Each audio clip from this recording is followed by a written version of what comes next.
What's going on, everybody? How is everybody doing tonight? As usual, while I get things going here, let me know how the audio levels are. If you can hear me, can't hear me, all that fun stuff. I did notice today that there was a update for OBS, which I did. And so far, no errors.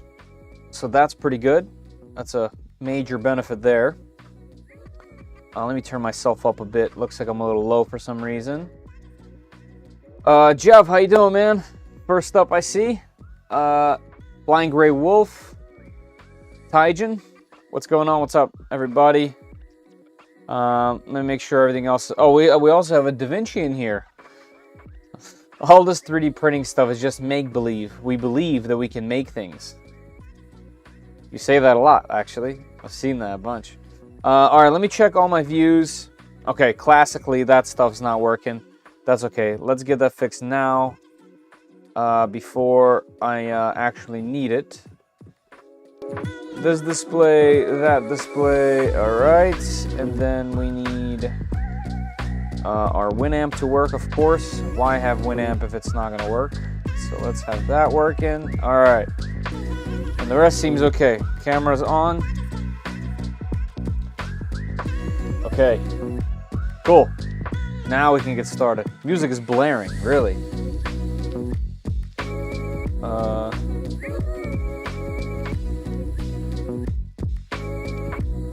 Let's see. Good printing Prusa caster for Christmas present. Nice, nice. Music's blaring, really? It's I think lower than I usually have it. It's on negative 45 decibels. I think there's something wrong with the Lukes here. Hey, Truggy, how you doing? Zoomy, what's up? Can anybody else confirm about the music? Is it too loud? I think there's something wrong. Likes here. What do you mean? 4 likes. Seems pretty normal to me. We got 13 watching. Pretty loud here, really. Okay. I wonder if it's like doubled up or something. Oh, it is. I know what's going on, guys. Hold on a second. Sorry. Thank you. Okay. I got it. It should sound normal right now. There we go. This should be normal volume. Thank you. I found what's wrong. So my last stream, I streamed a video game, and I had to have my not only the app audio playing, but also my screen capture audio, and I didn't turn it off. So my apologies there. They were both on at the same time, so the music was doubled. Here, let me go to the middle of the song. Okay, so this should be very underwhelming in comparison. A little bit louder than usual, loudest. Yeah, okay, good. See, this is why we do these things before we get started. Music's pretty loud compared to overall audio. Okay. All right. First of all, Susan, hello. Thank you. Denob. Yep. Said that correct. Hypermotive Racing. Solo. Aboden. Cool name.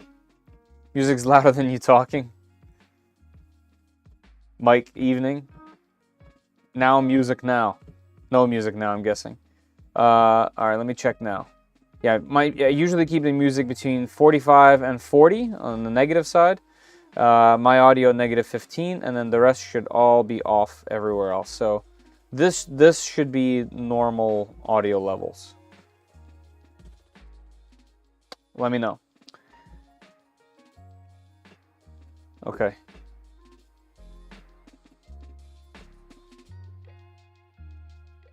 Okay, cool. Yeah, just a little background noise. It doesn't have to be loud. All right, perfect. All right.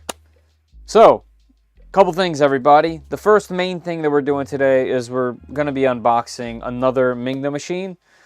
This time it's the Mingda Magician Pro X2, I believe the full name is. This is a part of their X2 lineup. They're kind of reiteration of their originals. I've had all of their machines so far, except for the Max 2, which is essentially just a larger version of the Magician, whereas this is an even larger version, but a completely different base. And in my personal opinion about Mingda machines, if you watch back pretty much all the videos, is their bed is just too sticky. Otherwise, completely solid, fantastic for people that are new to the hobby.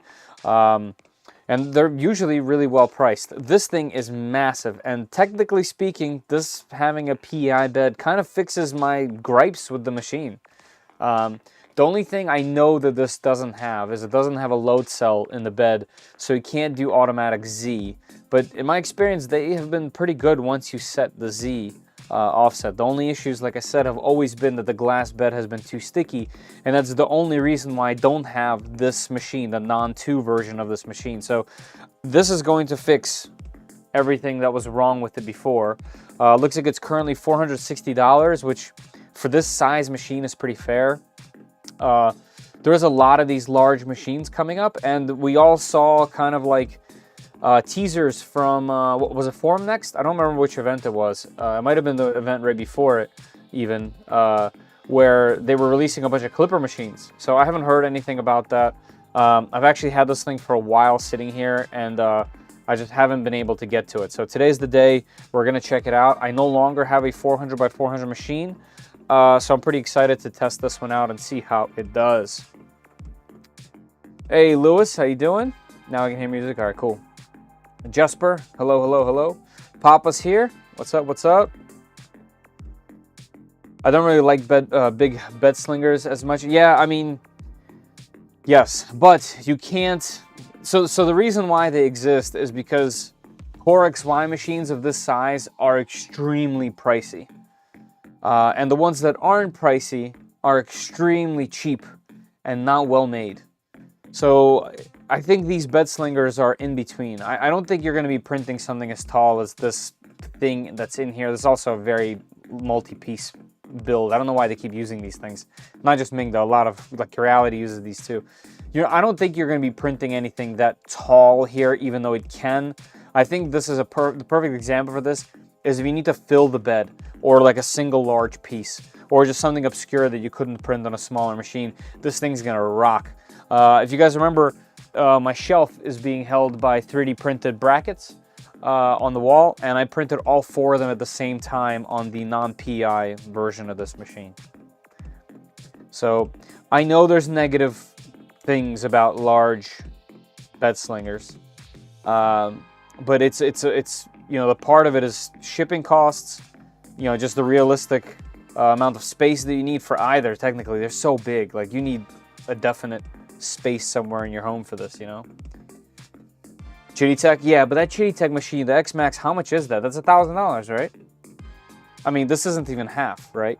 So it's like that. Also, the strength of this machine, or Mingda itself, is they have a local warehouse in New Jersey.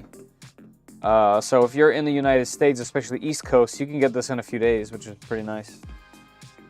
BWS Electronic, how you doing? Other than that, there's a couple other things. I got in another one of these 120mm fans.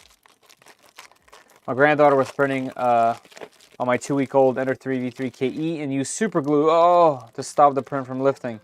How do you remove super glue for PI? That's tough. First of all, that's okay. That kind of thing happens. At least you figured like what to do, you know, and like how to plan. Here's the question. Did it save the print, Mr. Flark? A little more and you get the Chitty +3? Yeah. With the Max 3. Oh, you mean like if you pay a little more? Yeah, but you don't get 400. And I love mine. It's full of a print right now that we're going to pull off the bed, but, you know. Hey, Philip, how you doing? Gryfang, what's up, what's up? Acetone, that's actually good. Yeah, Solo, that's true. Mr. Flark, you can probably use a little bit of acetone, although I wouldn't keep it on there too much because I personally don't know how it reacts with PEI. I paid $417 for the Anycubic Cobra 2 Max 420, 420, 500. How's it performing, by the way, Jesper, the Cobra 2 Max? I've heard good things. So, like I said, I've had literally all Mingda machines that they've ever made, except for one. And I've only had one main complaint about them. The rest has been pretty good. So they're solid main machines, especially this one. The base is just like a giant sheet of metal. They're pretty good. I have a feeling there's more positives about this machine than negatives. Super fast, nice. Already ordered a backup, nice. Acetone and PI are not a good mix. Yeah, that was kind of my fear. And I did not touch Z offset. Nice. Yeah, that's a good perk. Automatic Z offset in any case is amazing. I don't, from what I remember, these do not have automatic Z offset, but we should be good on starting. I think the manual even says do it on your first print. ABS slurry is ABS and acetone that people put on PI. That's also true. That's also true. I've never used ABS slurry. I've always gotten away with glue stick. So there you go. Mr. Flark, it sounds like you can get away with a little bit of acetone and heat the bed as high as it'll go. He breaks down super glues. Oh, there you go. There's more. I use acetone to clean my PI all the time. Works better than ISO. Well, there you go. That's even crazier. That's really not that crazy. I actually have a giant tub of acetone, not tub, a metal container of acetone from when I used to do some resin printing. I prefer cherry pie, but a warm apple crumb pie is good too. That's big facts right there.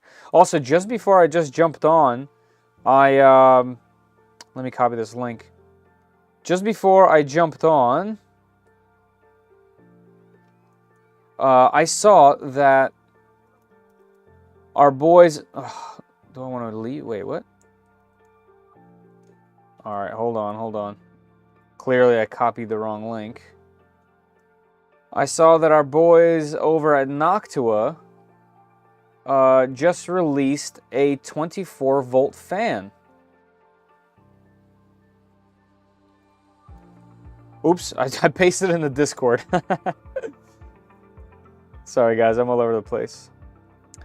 Let me paste it here for you guys. This is my Amazon link. Why can't I paste? What is going on with my... Wait, no more links? I guess no more links. Okay. Maybe I can paste it in here. There we go. Check this out. They made a 3D printer specific 24-volt 40 millimeter fan, which is amazing. So we finally get actual Noctua support instead of doing buck converters that I've done since, what, for 5 years, I guess? It's pretty cool. I'm pretty excited about that. Use super glue paste. ABS slurry, Mr. Flarks, when you take bits of ABS, like ruined ABS prints, mix it with some acetone, and it makes this slurry that you can keep in a container, and you can technically use that to prepare your bed for ABS, and it sticks really well, and it releases as well. It's an alternative, it's an old school alternative to glue stick and other ways. Some people still swear by it, and some people still use it. It's messy, it's smelly, but it works. Our boy Boo's gonna like that. Maybe. It depends what the specs are. I haven't had a chance to look. They say the fans can handle 70°C temps. Okay, I wonder how that works. I guess that's why they're on a Prusa and not like inside an enclosed machine. Okay, there is a link pinned in the chat. It should be right there. Right there. If you guys click that, it'll take you to one of these. Right here, gleam.io link. And if you fill it out, you just have to answer this question, and you can have a chance to win a roll of PLA Plus from our Filament giveaway sponsor, 3D Max. And it looks like 12 of you have already entered it. Now if we can just make them... Yes. That was literally my initial thought when I looked at this. Hey, Tiger Flyer, how you doing? They're hydrodynamic, which worries some folks. Ah. Hey, Demon Princess, how you doing? Yeah, the CPAP fan. Okay, so speaking of fans, like I mentioned for a split second there, I got another one of these. I want this in my Trident. because I now have one in my V0 that has a bad cable. Fisec sent me a new one that's coming in a few days. So I ended up getting one of these because I love the fan in there. And actually, let's get that off the printer. So this was a 15-hour print. I haven't taken it off yet. And those of you that frequent my channel, a little piece fell somewhere. I'm going to step on that later. Yeah, I don't know where it went. Know that my go-to ABS machine is my X+3. Here, let's go to this. Actually, we'd probably do this. There we go. Why is this so zoomed in? Let me check that real quick. That's on the Meet 4K. There we go. Yep. There we go. Doing good? Nice. Good to hear, Demon. Freezing my butt off for work. Look at that.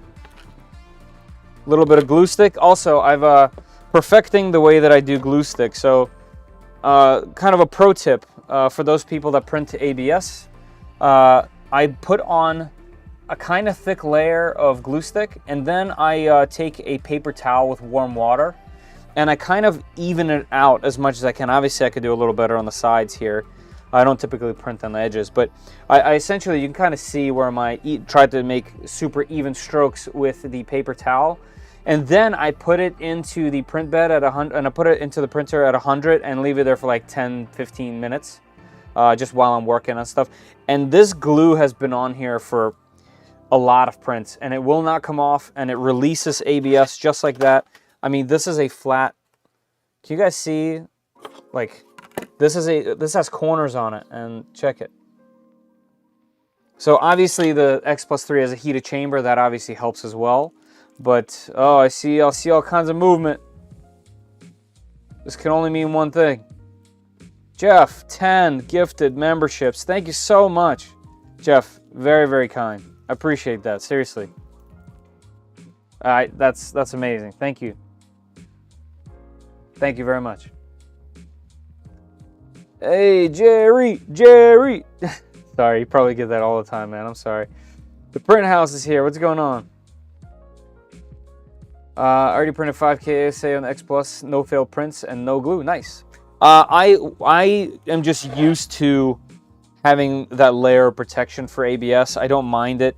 If you can tell, it doesn't actually do any worse on most filament. Obviously, if you want something really pretty for the front, I'm going to try without glue first.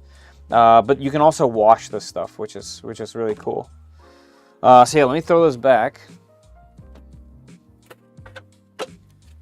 But yeah, essentially I kind of like bake the glue on, essentially. Jonathan, how you doing? I just killed my X+3 by shorting the hot end during cleaning attempt. It's out of commission until the replacement work comes. Oh man, that's a bummer. I did that on a Flying Bear Ghost 6. The machine was silent when it was on, and I was working on it, and I touched something in the hot end, by the PCB, and shorted it. I had to get a new board. Well, I just bought a P1S. And one thing I had to do to print ABS, I had to do a manual bed tramming because the bed mesh always failed at 90C. Interesting. That's interesting. Man, Jeff, thank you for those subs. I appreciate that. Love X+3. I use it for all my filaments. It's been my only machine. Yeah, it's definitely a good one. Like I mentioned in one of the last streams, I think I'm going to do a kind of like a super brief review of all the machines that I've kept at the end of the year. After a year of reviewing machines, I thought that would be interesting. So I think we'll do that. Because I think it'll be fun to kind of summarize some of those things. And X+3 is definitely going to be there. Hey, Ken, how you doing? Glad to catch you live, yes. Sadly, I can't stay for long. That is all good. 3D Pathfinder, just came across the channel. Newbie 3D printing YouTuber, just wanted to say hi. Hey, how you doing? Welcome to the channel. Lots of fun stuff here. Also, if you always want more information, you can get it in the Discord. It's just this, literally what we're doing here, but all the time. down there, and you can, you know, showcase your prints or learn things about your machine or ask questions, all that fun stuff. So jump in the Discord as well. Free. Abo did it to a CR10S. Oh, man.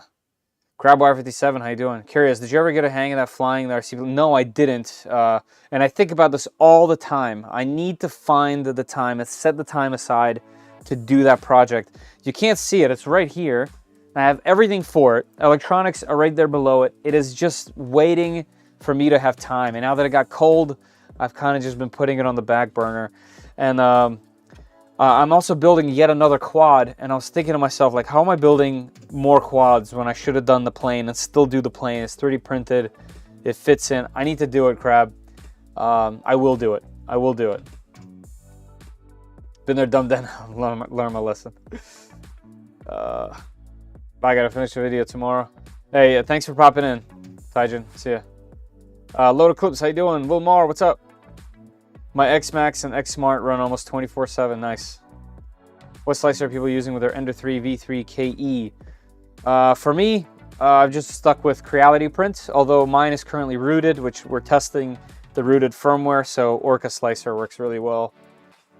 Mr. Ed, haven't seen you in here in a little while. How you doing? Anyway, let's check out this print so that we can move on. I have a feeling those fins get popped off of there, don't they?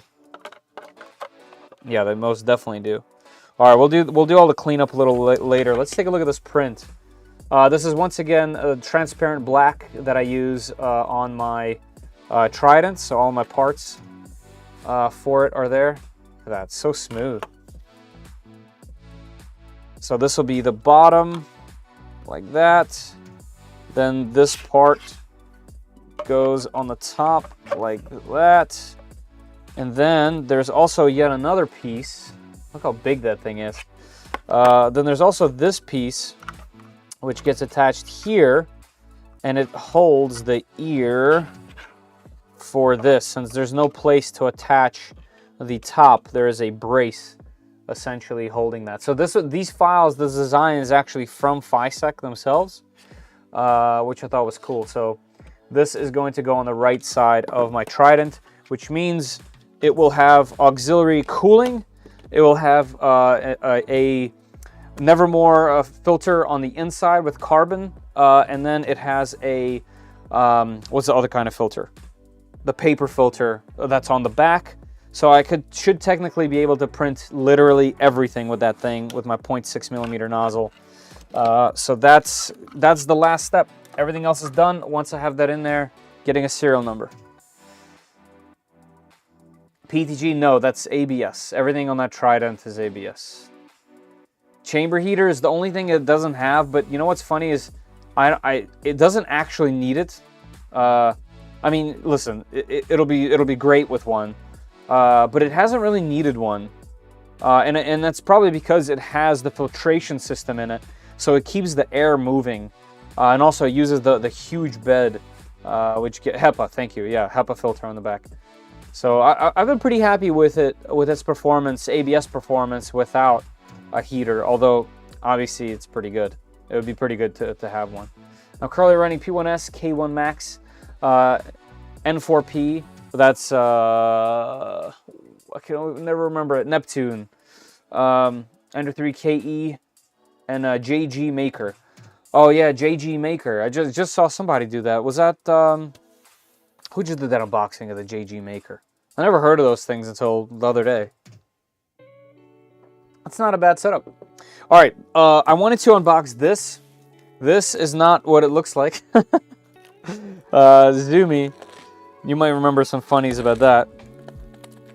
This is a package from our Filament sponsor, 3D Max. Loyal Moses. Oh, nice.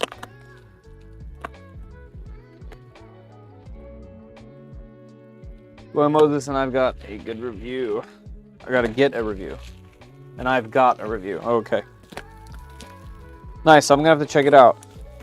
I will have to check out your review. Sorry, I tried to read that while like using a blade. So I had to give more attention to the blade in that moment. What's in the box? This is some new filament. But our only downside of the fast bed slingers is they move the table around. Right, they do. A lot. All right, so this is a new filament from... Come on. This is a new filament from 3D Max. It is in their carbon fiber lineup. Man, this thing got destroyed in shipping. Look at this. It's a smaller spool, but it's a special formulation of PA6 carbon fiber. So that should be cool. It should be easier to print as well. I'm really excited about that. So we will have to see what that's all about. I got some an order of orange ASA, which I plan on using on the Reborn 2 for printing some parts. An ASA prints, their ASA prints really easily, so I'm excited about that. And this is their new color, PLA Copper, which we will use for our print on this machine. Guys, if you use a 3D Print SOS at checkout, you get 5% off on your entire order.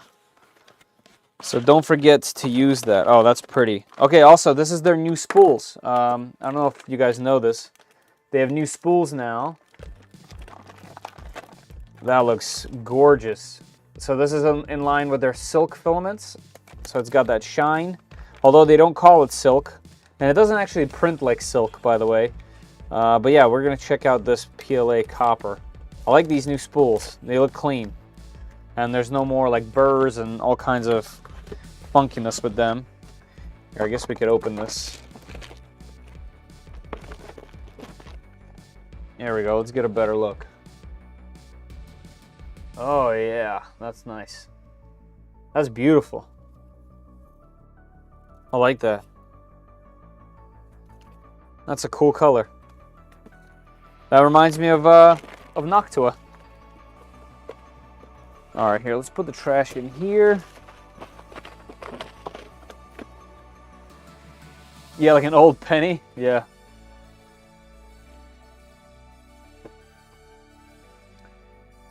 Digimaker R1 is a great little Marla machine. A great print slower with only 180 millimeters. Auto bed level with no Wi-Fi, but great starter printer under 200. Nice, nice. Sounds like you know, a tried and true formula for a machine. So tomorrow I have a video coming out tomorrow morning. If you guys are members, you can now see that, by the way, before everyone else, since there's 10 new members here. YouTube members and Patreon members can also see it before tomorrow morning. It's been, I put it up yesterday.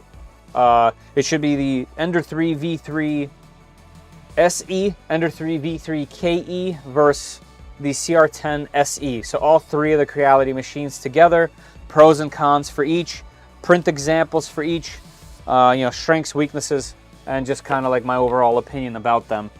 So definitely check that out if that's of your interest. Micron, I would love to do a Micron. I would love to do one. More than I would want a 2.4. All right, what do you think? We're gonna get into this? My KE still broken. Ooh. Any news about rooting the KE? Yes, I have the final version of the rooted firmware. It seems to be working well.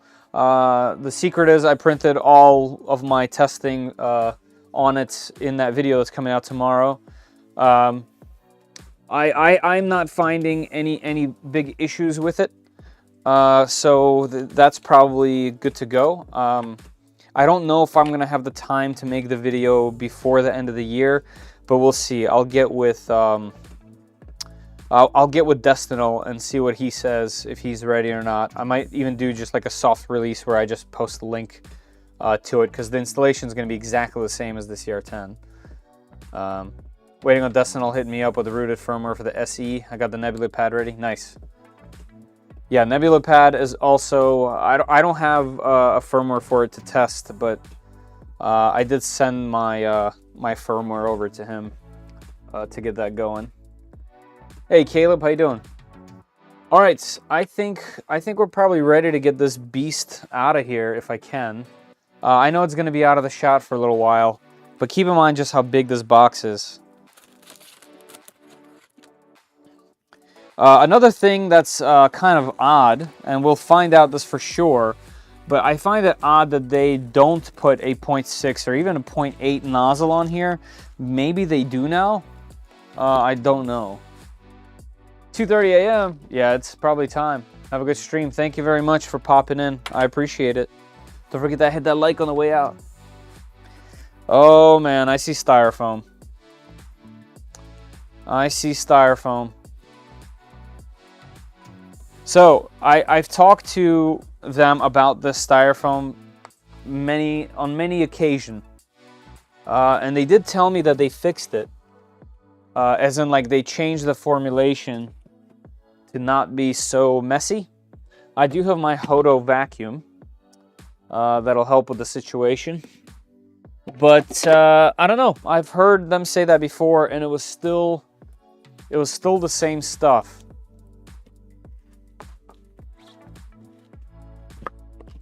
So I guess we will find out. Not the white, yeah. You know, huh? Yeah, I've unboxed, like I said, I've unboxed every single one of these machines. Every single Mingda machine, and they have all had this stuff. Let's see if it's the new kind. Okay, okay, it might be the new kind. Yeah, nothing in here, no white bits. It is, they might have held their word. Let's see. And it's inside of a bag, so the printer itself isn't covered. Nice. Okay.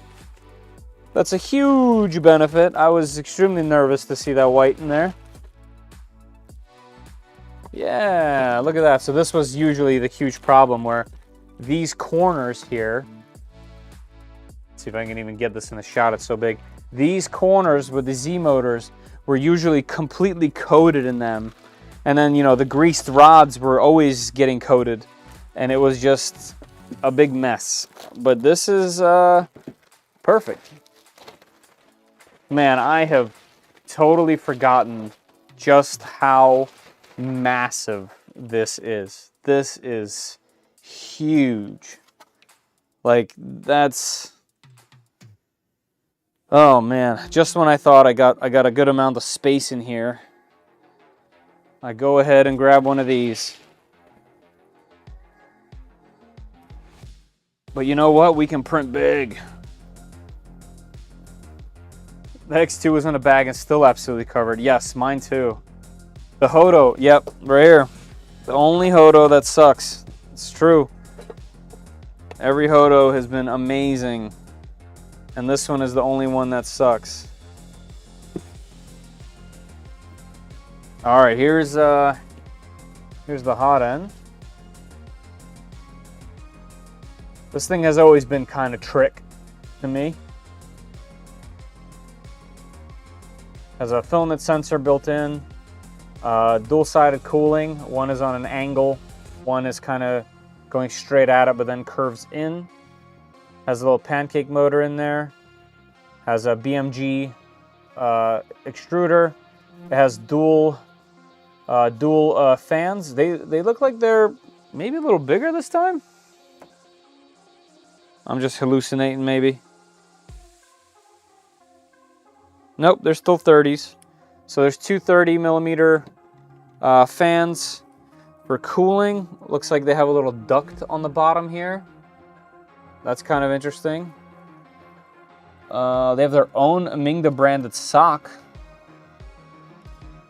Can I remove it to see the nozzle? So it looks like this is not an all-metal heat break. It does only top out at 260. It is a 0.4mm nozzle, and that's what I wanted to see. Because this is such a massive machine, they definitely should consider including 0.6mm nozzles. We'll see if there's one in there, because I would love to swap it out. But yeah, I always enjoyed these things because they're all inclusive, and they've been doing this for a while. It's not like this is new and they're catching up. Like, they've had this system for a long time before everyone else started doing it, you know? So that's a nice little piece. I hate the cheap white styrofoam. It snows. This one is pretty good so far. Sorry, I have to keep up with chat. Looks like I missed a whole bunch. I almost bought one of these. Got the 3v3 SE instead on sale. I don't think you can go wrong with the V3 SE. I think it's awesome. That gantry looks pretty sturdy. The gantry is sturdy. I'll show you when it's a little bit further. Laying here on my COVID deathbed. Oh no, Lauren. I ain't going peace now. Got one last. Before you go, got one last Feder video. Man, Lauren, sorry to hear it. I've had it twice. Luckily for me, I've had 0 symptoms. Pure luck. My wife and kid were not as lucky, but yeah, it does suck. It does suck. I hope you feel better. Looks beefy. True. Will you be sending the root information to Creality to root it officially? No, because all they have to do is literally uncheck a few things. Like, they're fully aware. I tell them all the time. I have 3 contacts in Creality that I talk with on a regular basis, and they are all they're probably sick of me telling them about open source. I've written them letters, emails. I've talked to them about it. I did a thing on a stage at an event about it. They're fully aware. I don't remember what their reason was. I'm not going to say it's a valid reason because it's still breaking a license in the United States. They're not in the United States, so they don't abide by it. But they're going to do it. They're going to do it just like they did it with the K1. I just don't know when. That reminds me, I have some jerky. Nice. Volcano? No, it's not a volcano. It's pretty standard. With that vacuum, can I hire you as the janitor for the job? Nice. Yeah, a man of the culture, I see. That comment on Nathan's video. Man, Nathan catches some flack online, I tell you. Whenever I just look around, like on Facebook and whatnot, there's some Nathan haters out there, but I think the man is just hilarious. All right, we'll keep the power cable in there. Let's see, do we need anything in here? Yes. Okay, so there is an extra nozzle in here, but the nozzle is still a 0.4 millimeter. We got tools, 4 gig SD card, manual, and our hardware that we need. So let's take that out. We'll take the SD out and the hardware, and the rest can go back. All right, here's the moment of truth for the white stuff. Let's see. Nothing. Okay, they fixed it. It's official. They fixed it. Holy moly, this thing is huge. It's funny how quickly you forget when you don't have one.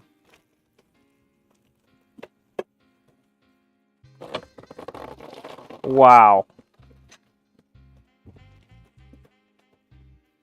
All right, what's the best way to do this?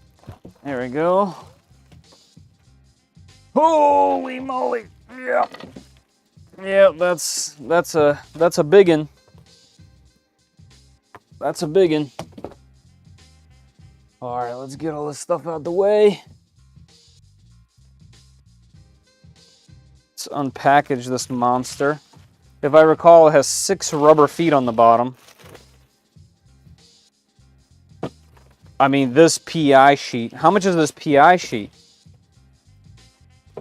So I actually had a PI sheet custom made before 400 millimeter machines were a thing. I think I paid $150 for this. This was a custom handmade in India. Ground Up Tech is the company. Ground Up Tech. They sell a bunch of 3D print stuff now. It's a dual-sided PI, and I mean, I got to see the metal. From a tube, I got to see this thing get CNC cut with my logo in there.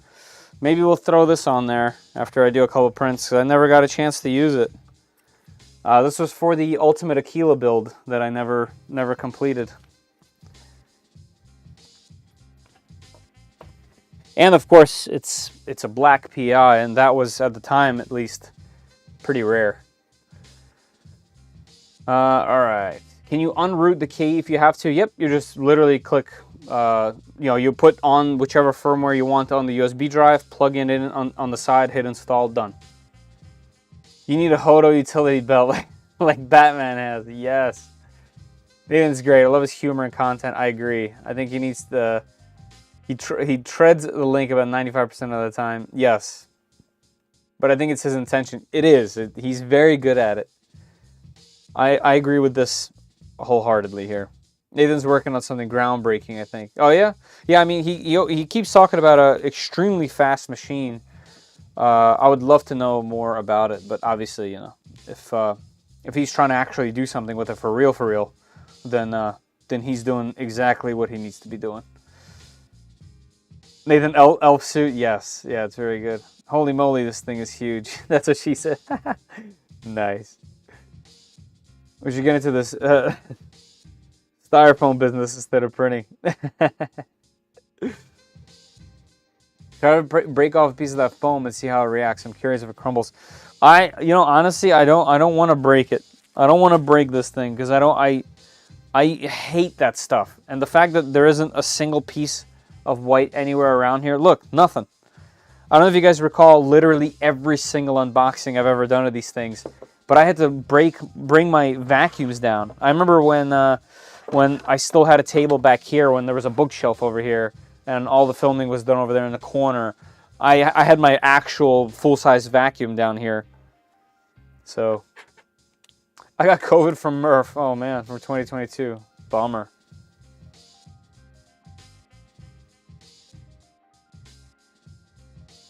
Buffalo, venison, goat. Nice. It's funny Bamboo found stealth chop we made printer less noisy.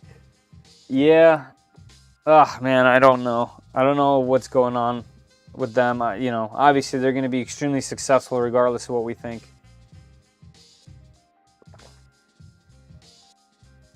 We made printers less noisy. Good God, that's a large bit. This thing is huge. Here's an example. Here is Ground Up Tech's regular size PI. Ooh, nice motion. Here's another funny one. Here is my Voron V0. Here, this might be easier to see if I flip it. There we go. How about them apples?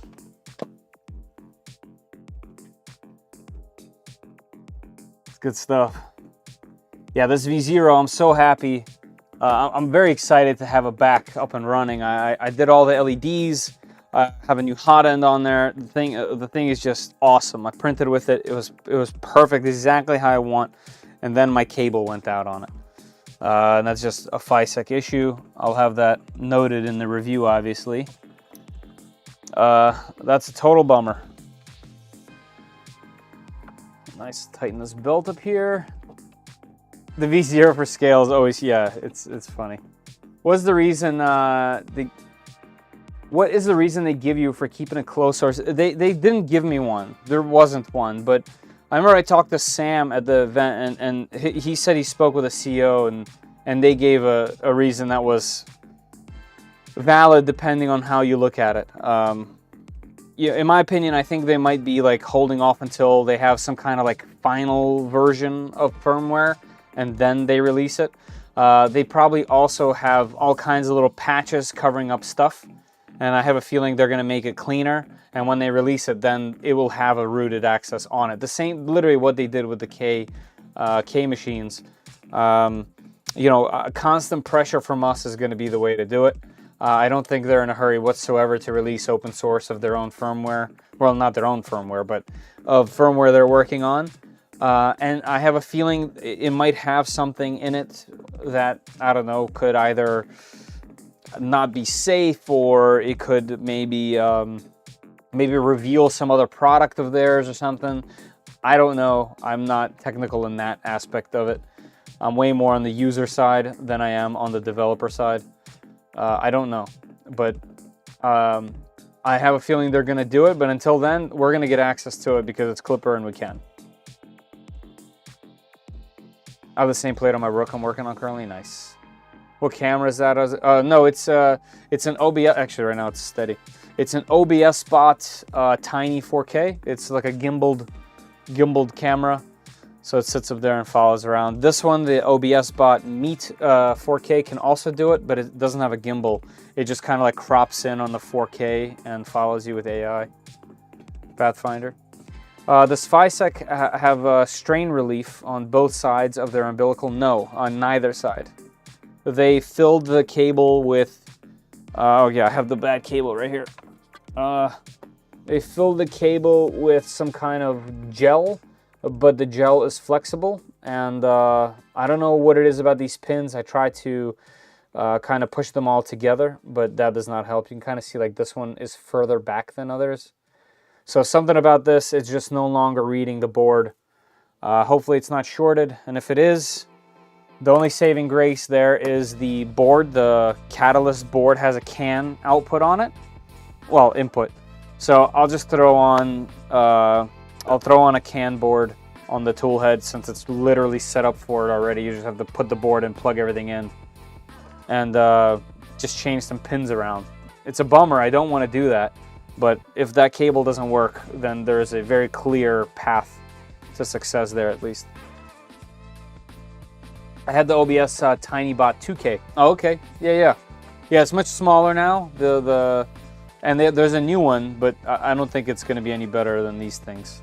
I just wish they had a slightly like smaller f-stop, so there could be some kind of depth of field. I understand they're webcams, but it'd be really nice, especially because it already does facial recognition and focuses on your face, if it could just, you know, use some kind of optics to make some what's called depth of field. I think that would be nice, but it doesn't seem like there's any way to do that.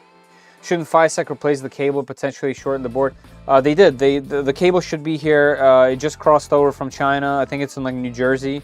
So in a few days, I'll have the cable. I'll plug it in. And it's the last thing I need to do a review on the machine because I finally have it set up the way that I want. So yeah, I'll have a new cable. I'll plug it in, see what it is. If it's not, then it's the board. But I'm not going to mess with it. I'm not going to... If it has that problem, I'd rather run something, you know, I want the machine to work, right? I can't have it just sitting here waiting. So if anything, I'll throw a $24 CAN board on there. Let's see this. Wow, that's a lot of magnet. So I just noticed this thing doesn't have tabs on it. They kind of just have arrows. What is this? Must fix the screws. Oh, wow. It tells you on the PI bed that you need to put in the screws for the bed relief, for the bed wire relief. That's a big snap. That's wild. All right, let's do all that. Let's get this printer going. By the way, if you guys want to jump into this link above me, it's pinned in the chat. And you get a chance to win a spool of filament. You have to be present and you have to be in the United States. But that will be available at the end of the stream.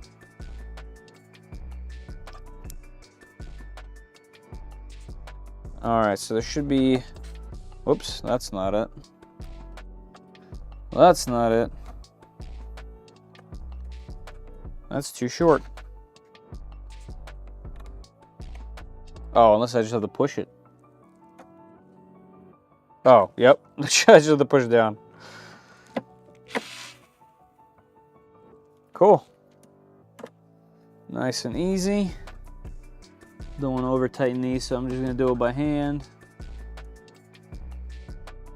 Yeah, I always liked this pathing that they had for the bed cable. Let's see how far this goes forward. Okay, not that far.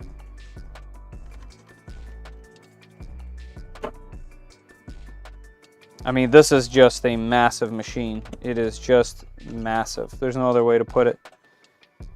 All right, let's get the rest of it. I think these go back like that. Like that. And let's get the gantry.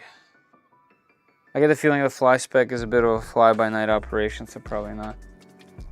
Oh, fly spec, nice. Ah crap, I entered and I'm not in the US. How do I unenter? I actually don't know how to unenter. But what I do is when I pick, I see the location because of the way Gleam works. They show me the location. And if you're not in the United States, I just draw a new winner right away. So don't worry. If you win, just decline. No, it's okay. If I won't pick. I won't pick. But I appreciate the honesty there. Where are we going? Here we are.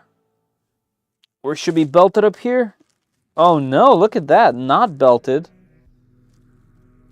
Individual Z's. Also, I just noticed something cool. I don't remember this on the last one. How do I show you guys this without destroying everything in my way? So if you look right here, there's actually a connector. And the connector gets plugged in to the machine. So there's less wiring. Nice. I don't remember that on the last one. All right, let's throw that on there and let's plug that in. I'm gonna set it nice and gentle, move the cables out of the way. There's a little bit of a recess. Yep, that just popped right into where it needs to go. Let's see if this will do the same. Pop, the cable just goes right in. That's the ribbon cable. And this thing's already sitting here. Here, I'll bring, oh right, you guys can't see this. It's so big, this close-up camera is not even gonna work. Let's do main. Yeah, we might have to do this. All right, let's pop this one up here just so that it helps hold everything. I love that they included these braces. There we go. Bada bing, bada boom. I see there's bearings on the top for the Z-rods. It's very nicely equipped. All right, let's get these screws in. Let's see, there should be 8. 1, 2, 3, 4. 1, 2, 3. Is there 3 on one side? Oh yeah, 3, 3. Oh, it's 6, not 8. Right? I think so. Okay, it's these guys. Let me get the right Allen key. Is it Marlin? Yes, this one is Marlin.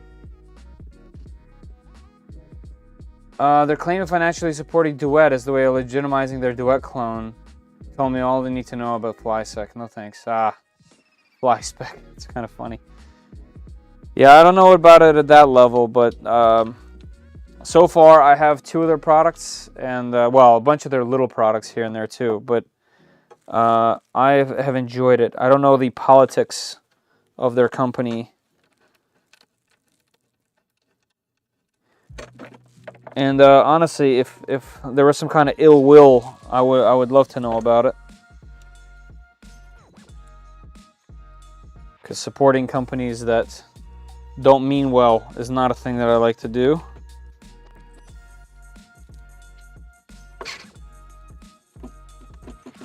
All right, because of the angles here, I might have to do this part by hand. I'll just put a couple screws in.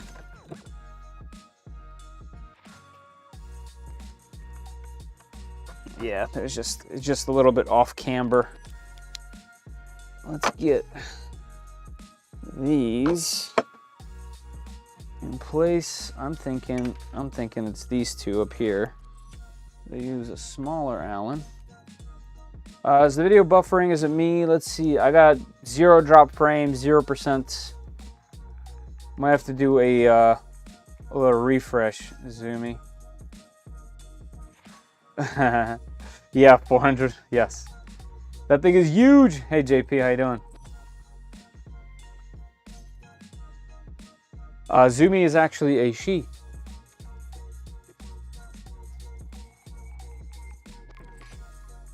And she sent me a gift the other day. I'll show it to you in a second, which I'm very appreciative of. That I instantly started modifying.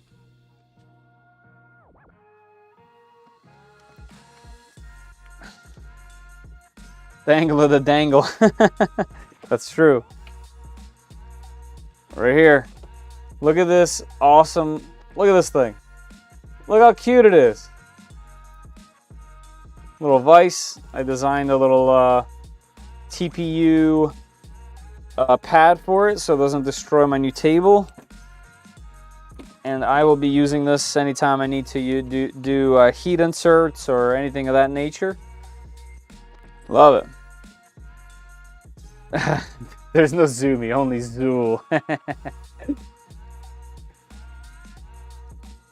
I really like to know how long a full-size print would take.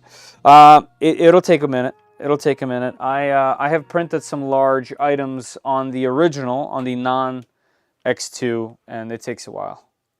I want one of those. Does it come in pink? I think it might come in all kinds of other colors. I'm not sure though. Okay, I don't think I'll be able to get these screws in without getting this thing higher, and I don't think I can get it higher without giving power to it, or it will be out of alignment. But I will give it a try. All right, there we go. We got another screw in. All right, and that should be enough for it to stay put. Let's plug some things in. So we have a kind of a neat little cable for the motor. Another tiny little cable with one of those tiny little mini JST plugs. Jeez, that thing's tiny. I wonder what this cable's for. Oh, that's for the Z limit sensor. Is there one on this side? Yes, there's two. Hopefully this machine has kind of like a Z tilt type adjustment, considering there's two of these there. Let's plug this little tiny baby connector in. All right, another Z motor connector. Okay, that's that, and the rest is taken care of by this huge one. Okay, we need to get this thing higher. I have a feeling if I turn this on, it's going to throw some errors, considering there's nothing on here. I'm the gatekeeper. She is the gatekeeper. Set a print and go on vacation, yep. I don't remember, so if you guys go back to the video where I was redoing my work area down here, this wall and the shelving and everything, I printed these 4 almost solid plastic, what's it called, mounts that hold the shelf on the non-X2, and it took a while, but they came out perfect. They came out perfect. All right, this is for the tool head. These are the 2 that I can't get in because this needs to go up. I'm just gonna YOLO this. If I recall correctly,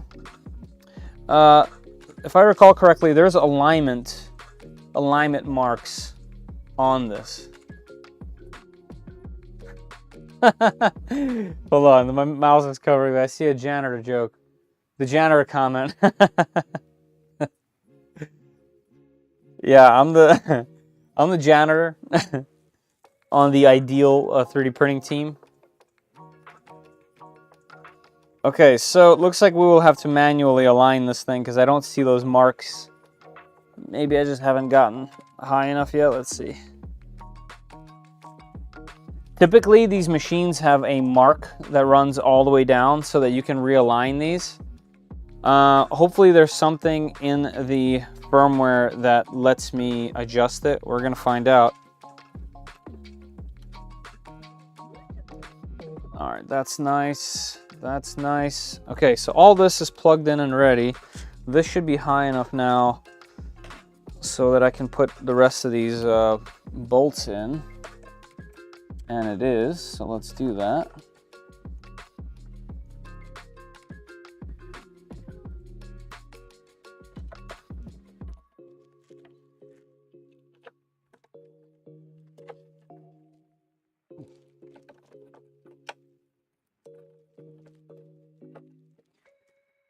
All right, that one's in. This one, let's go. All right, that's it. Man, this thing is solid metal.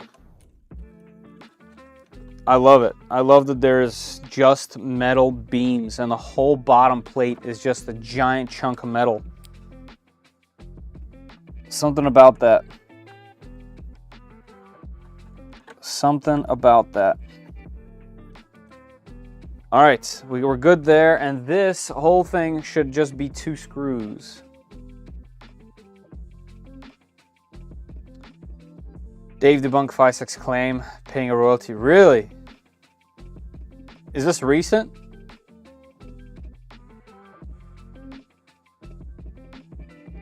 You only YOLO once. Is the bed fixed or does it have springs? It's fixed. All Mingda machines are fixed.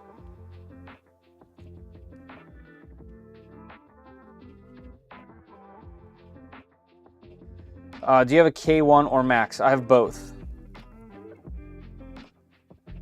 Are you absolutely 100% sure it's Heine? Never. Found a second box of tenor toe rolls. That's nice. Micro Swiss sent me their Hada and it's fantastic. Oh, nice. Yeah, I hear good things. I hear good things. I still like this little package that we got going on here. It could be smaller. I mean, obviously, but for some reason, it feels nice. And I dropped the screw. Oh, somebody turned my little heater off. Jeez, I forgot that was on. I was wondering why it's so hot. So this whole assembly just gets hung, essentially, from the top right here. Put this guy away. Let's grab this one. And we should just be able to tighten her down. And then we jump in. I'm also going to check the firmware on the machine. Because I have had it sitting for a really long time. And they could have had updates, so we'll check that. Nice, no wobble. Usually these things wobble quite wicked out of the box. Nope. Nice and smooth. Let's plug her in. Click. That's it. Perfect. This thing is, can you guys tell that this is big? Like I'm a wide man, okay? I'm 235, 235 pounds. I'm not a little dude. And I'm not tall either. And this thing is, this is a big boy machine. I'll tell you what. All right, I did the top. All right, I gotta tighten that on the bottom as well. That needs a Phillips. Let's use the Flexi Spot Phillips tool from my desk to tighten that on the bottom. Bam. And bam. Oh yeah. Cool. Okay, we're in 110. Spool holder, let's put it on this side closer to me. And we will put our 3D Max spool on there. It'll have to go in this direction. Or you know what? Just for the sake of having the label out. Let's see. Put that on this side. That way, this can go in this direction. Bada bing, bada boom. Do you have a banana for scale? No, I ate all the bananas. Very simple to install, got me about 30 millimeters flow. Ooh, 30 is a lot, that's awesome. That's pretty good. That is pretty good. Yeah, there's a lot of tech there. Yes, you can tell it's bigger than a house.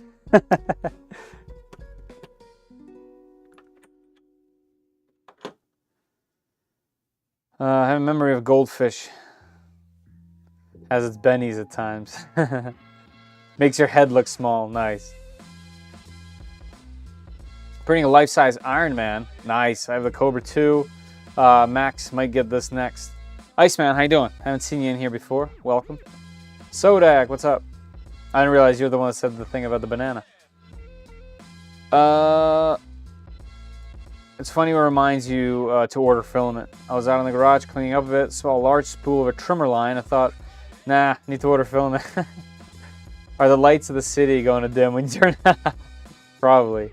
We need a banana scale. I do have yellow loaded in one of these machines. Might as well just print a banana. Space for that monster. 210. Yeah, plenty of space.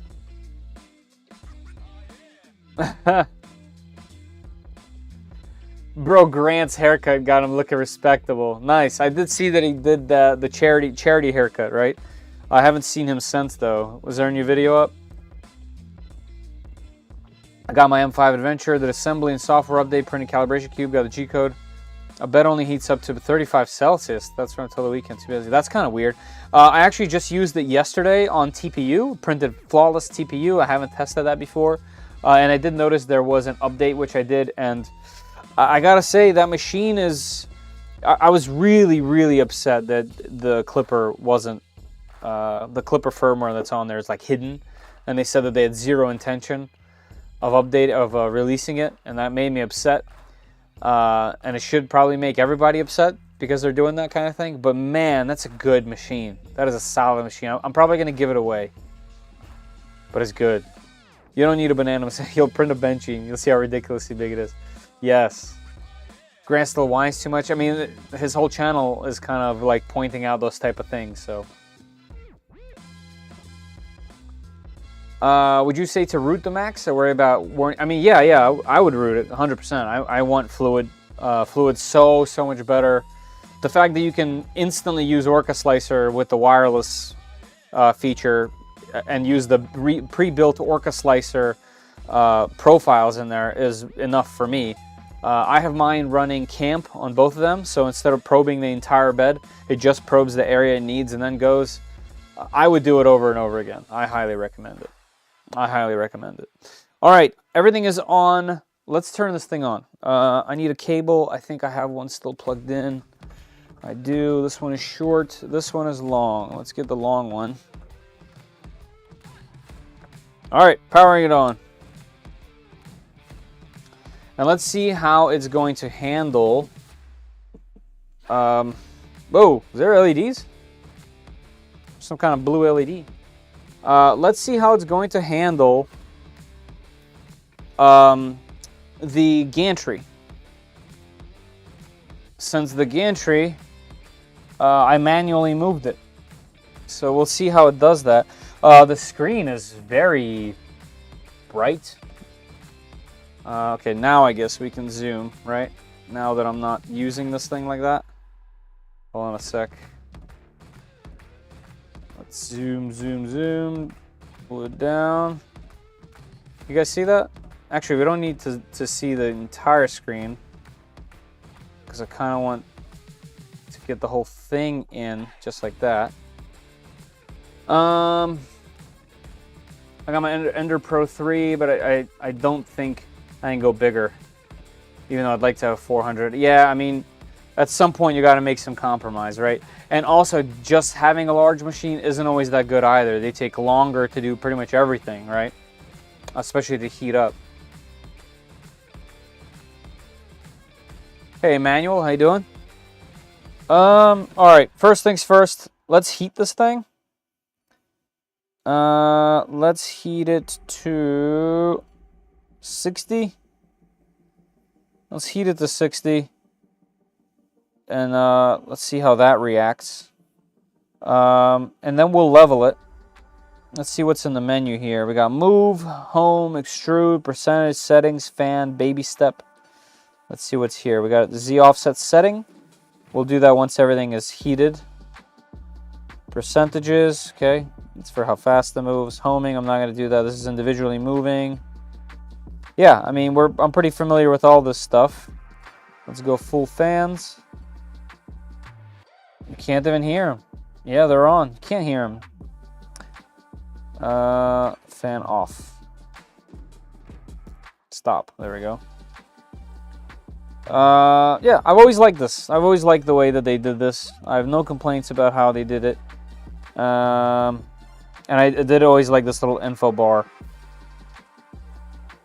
As far as printing, I think this pulls up what's on the SD card. There isn't an SD card. Let's see if there's anything on there. There's nothing there. Let's get the SD card.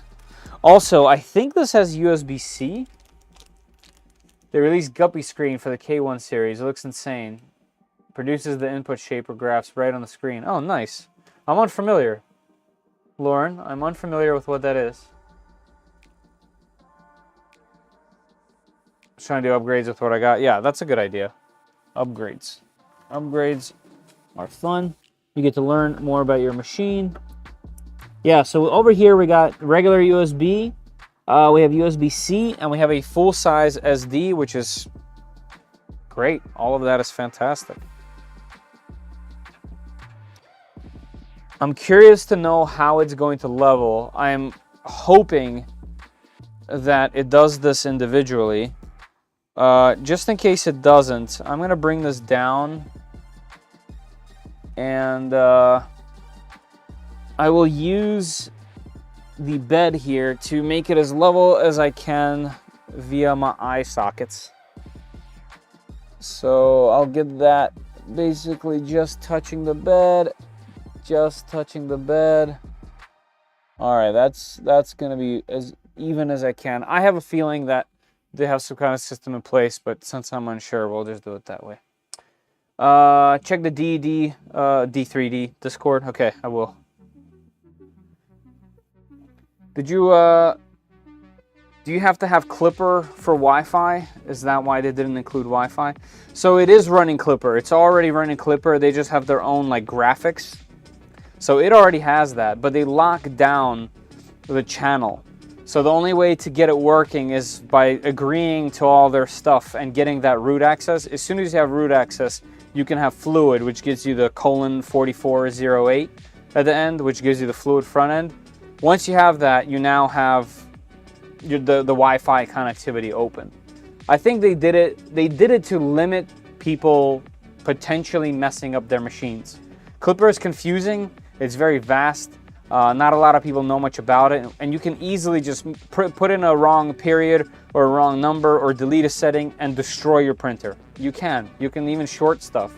So I get why they're going through some trouble releasing that stuff, especially on machines that are meant for newbies. I can see how they can get, well, someone can get in trouble, you know? So, what kind of screwdriver? The Hodo, this? I have a 5% off coupon to all Hodo tools.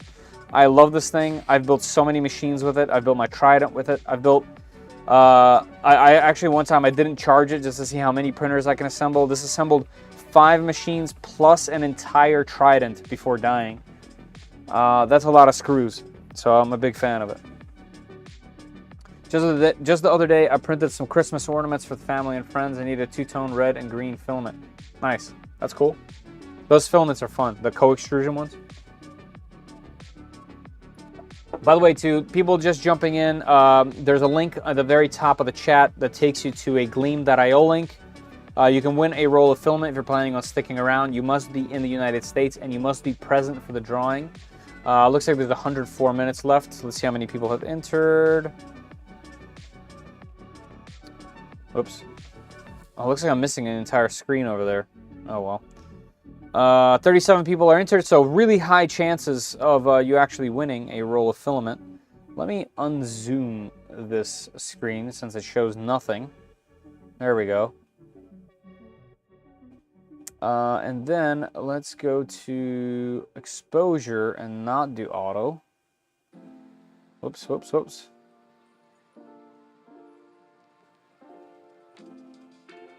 All right, hold on. Let me tweak some settings. There we go. That looks decent.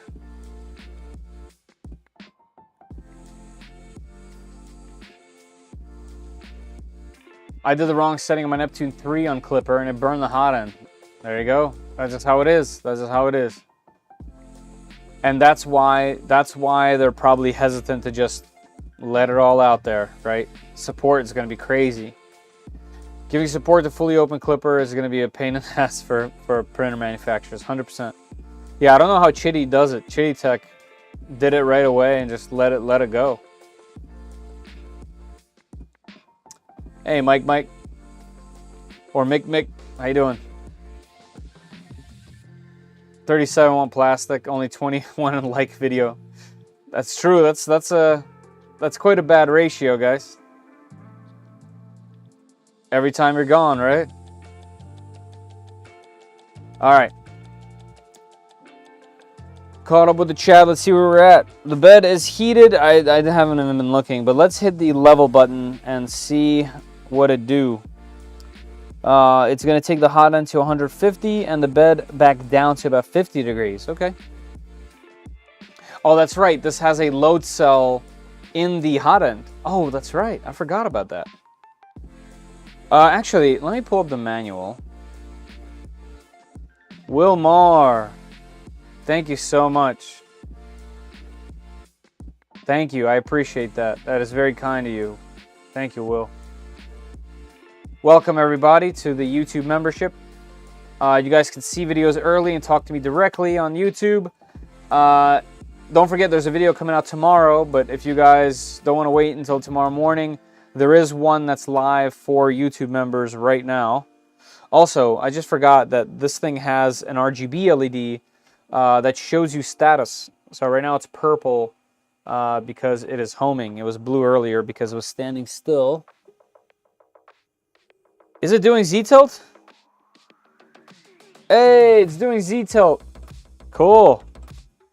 So there you go. That answers that question. So this thing doesn't need to be belted. And then we go right into right into doing a bed mesh.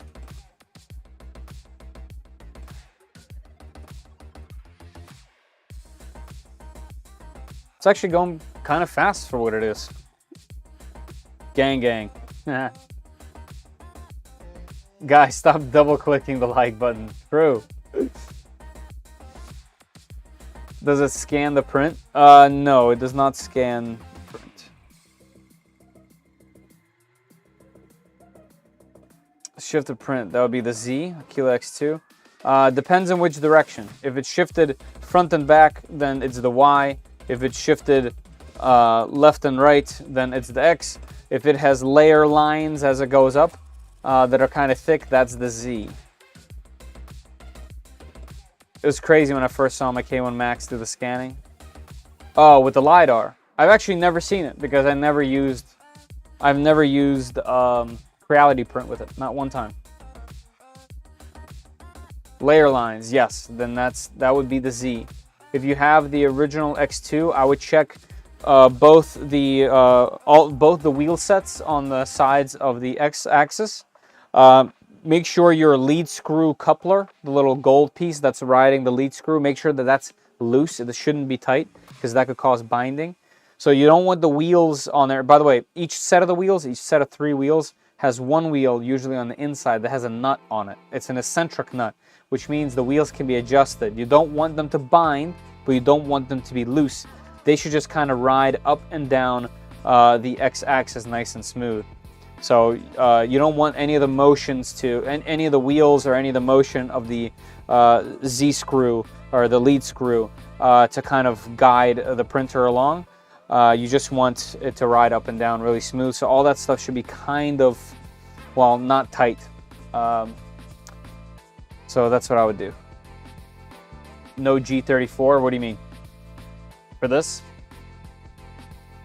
Root beer float, nice. I've got vids on my channel and TikTok if you want. It does 4 lines on the left of the bed. When it scans them, it lays down first. Nice, I'll have to check it out.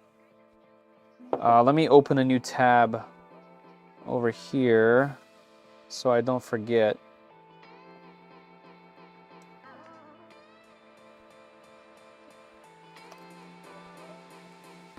.3D Print Pathfinder, got it. Subbed.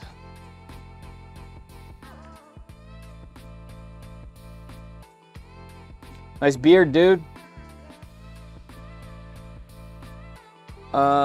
Big thanks. Yeah, absolutely.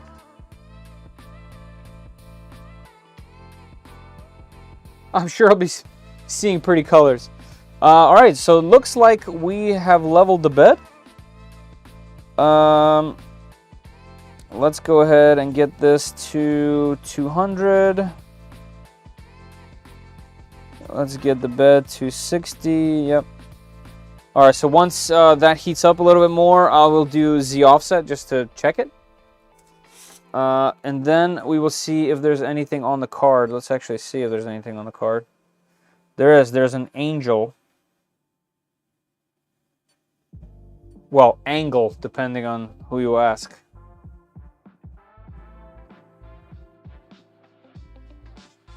Thank you so much. I'm a newbie, so it matters. Of course, we're all newbies. Fake it till we make it. That's how it works. You think anybody knows what they're doing? No way. Nobody knows.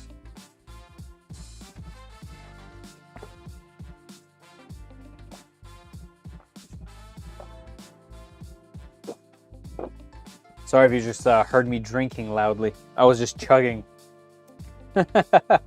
It does, be Cuddy. It does come with a 0.4 millimeter nozzle. Still don't know why, but it does.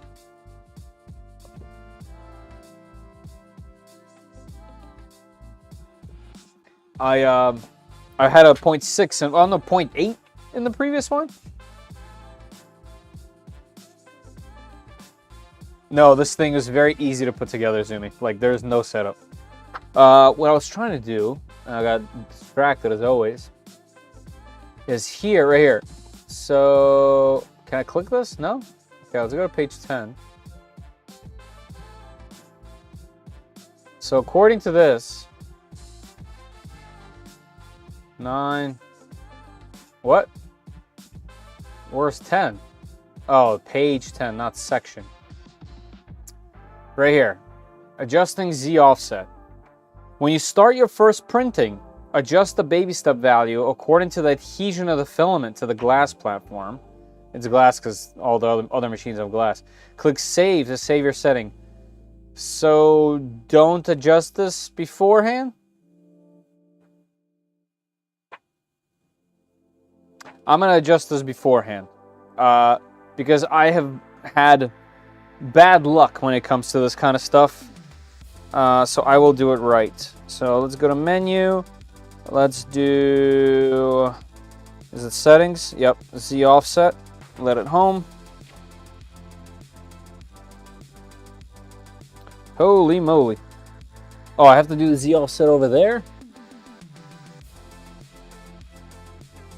Wow. Well, this spread actually looks pretty good. The spread, oh, you guys can't see that. So we're all -4. So it's very equal pretty much everywhere. The lowest I see is -3.4. Okay, so it's 1 millimeter variance in one spot. So that's the front corner all the way to the back corner. Everything else is really close. -4.5, -4.4, -4.3. That's pretty good. -4.6. So it's actually pretty good. All right, I'm just gonna go back. I'm not gonna mess with that. So it seems like that portion is okay. I'm not gonna hit level again.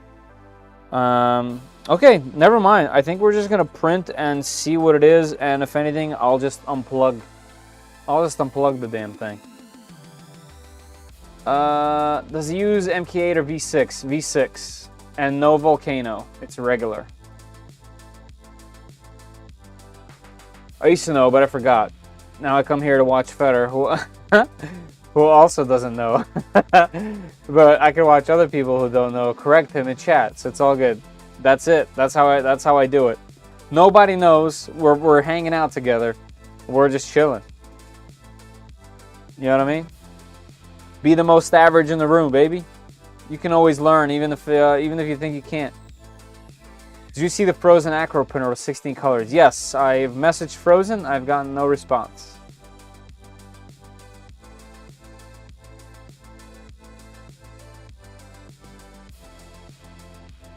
First layer will unveil the printer. It will. All right, let's do the angel, and I'm probably gonna stop the angel, or while the angel is printing, I'll see if I can make a quick profile in Orca, because I want to try to print a single sheet. Let's go to move, and let's get the Z. Can I go more than 10? No. Z plus. Z plus again. Let's get this thing somewhere over here. And then, is there an extrude? There is. So, let's get the filaments. load the filament up.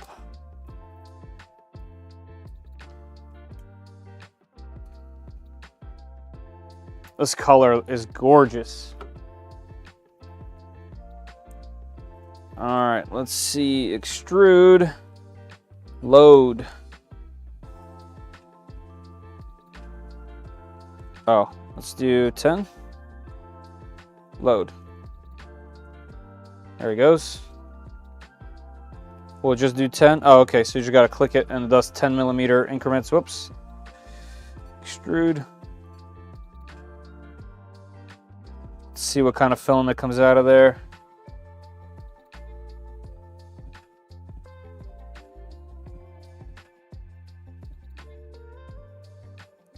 Is it going? Can I just hit this a bunch? Oh, I can. There we go. Oh, we had white filament in there, and there's ours. Okay. Get a bunch more. Let's do 200 millimeters. Let it do its thing. Ah, the new frozen multicolor Core XY. Yes.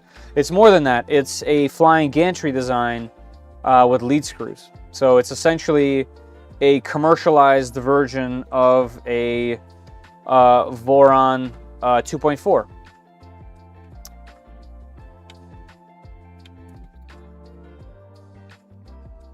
The Ruby Flow hits the spot. Nice. I'm jealous. I haven't had one of those in ages. Mecha King Kong with that color, that would be pretty awesome. 3D printing is magic when it turns out. Then I got lucky. If it turns out I got lucky. If it did not, then it was not meant to be. I don't question a printer. That's a good mentality technically. We can't lose that way. All right. Let's see. Yep, looking good. Okay. All right, I think we're ready. Let's see what it's like to print. Let's go to print, SD. Let's do angle. I'm going to confirm. If it scratches this bed, I'm going to be very upset. And you know what? I'm going to stand back here.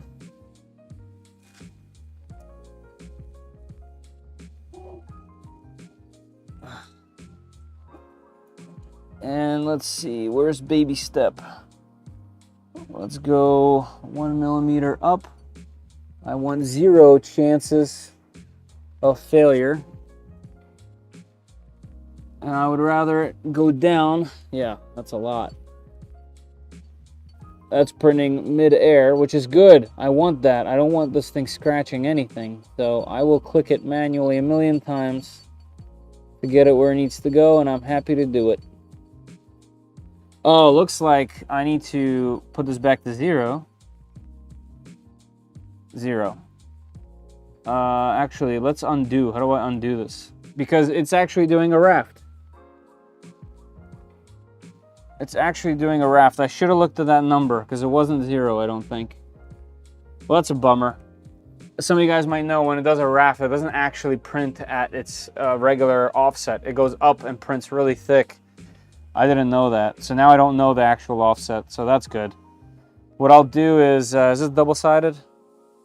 Okay, so for this type of situation, for machines that aren't Clipper, where you can't just run a command and do this type of thing, what I'm going to do after is I'm going to flip this print bed over, and then I'm going to run the Z offset, because if it scratches the bed, I will be very upset. This is a 400 millimeter bed. I'm not taking a chance. I'm going to do it correctly on the opposite side, and when it has plenty of gap, then I'll flip it to the good side and do it that way.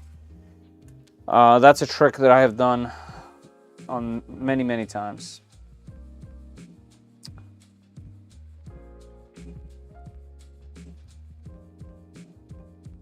First of all, the filament looks so good.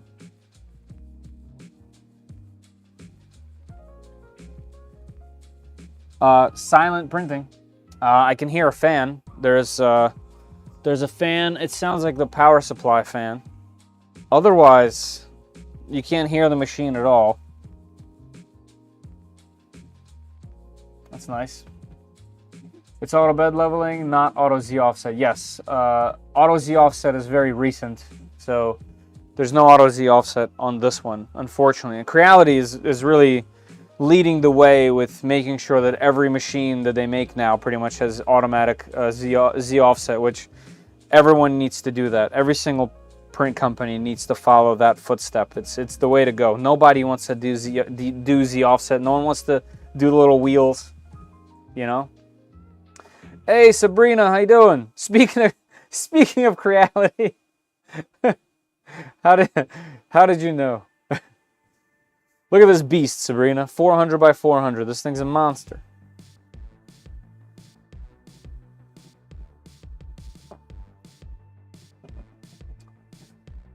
Yep. Yeah, the Ender 3 V3 has the... Yes, it has... It's fantastic. All three of the machines that I tested, which is in the video tomorrow morning, has that. And it's... It makes machines that have you do anything with papers and Z-wheels, makes them feel like a dinosaur. Yeah, my KE right out of the box has been perfect. Yep, that's my experience as well. Creality is the Toyota of 3D printing. Okay, that's good. That's good. And sometimes Lexus, right? The K series. Feder, do you know if that D1 has auto Z? No, it does not. Maybe that's my problem. It does not have auto Z. You have to heat up both the print bed and, just like I tried to do on this, both the print bed and the hot end, and then do the Z calibration to do it one time, and then afterwards you can just print. Also, if you haven't done that, that's definitely the thing. 100% that's it. Zumi, if you have not, let me repeat that. If you have not done Z calibration on that machine, that's the problem.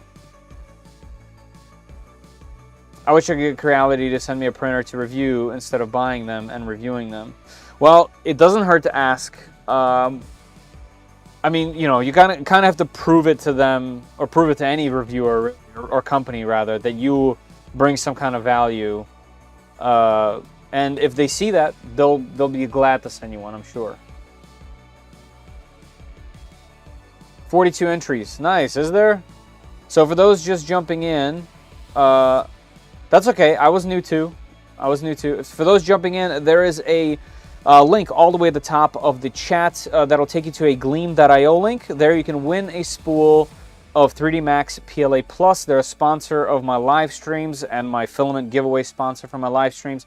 There's 42 people in it currently, so very good chances to win. You have to be present and you have to be in the United States to enter, but any roll of PLA Plus that they have, and they have a lot. There's 85 minutes left before that drawing, just so you guys know. 42 entries, 25 likes. I should make it a rule that if you entered for a free spool of filament, you should probably hit the like button. I was thinking after hearing this, maybe I should have done it. Shouldn't have been. No, you got to do it. Nice. Put clipper on a direct drive. Yep. The classic setup. My K1 Max was assembled pretty shoddily. Really? Creality sent me a tensioner block with no idlers, and then told me to chop up the original tensioner. Ooh, an epoxy. Oh. You know, it also depends on the rep, right? Like, not every rep is going to know everything that there is. They could be new. You could always ask for somebody else. You got to put yourself in their shoes sometimes as well. And they're dealing with people overseas. It's rough. I'm not trying to defend them or anything, but sometimes that's just the realism of the situation. Yes, this is their new color, and I love it. Right there. Lovely copper.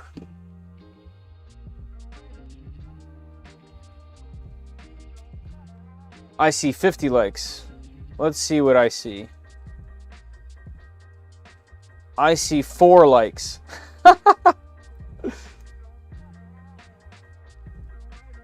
I see commercials.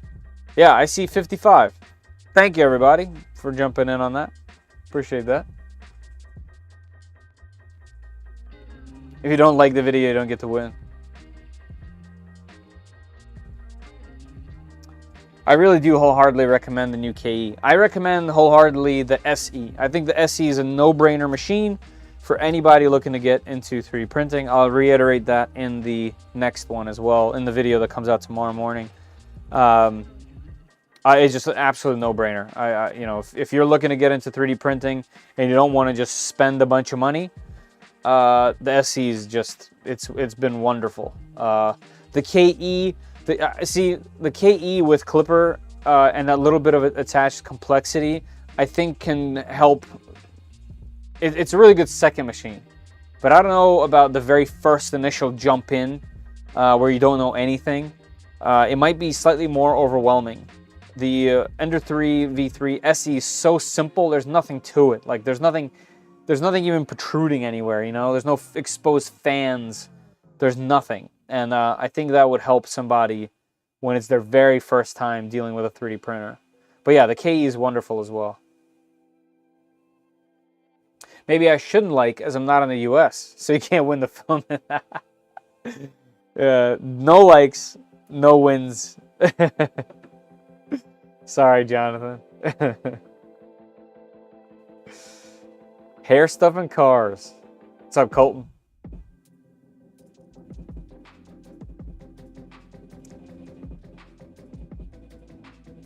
First print, I couldn't get the print off too. Ooh.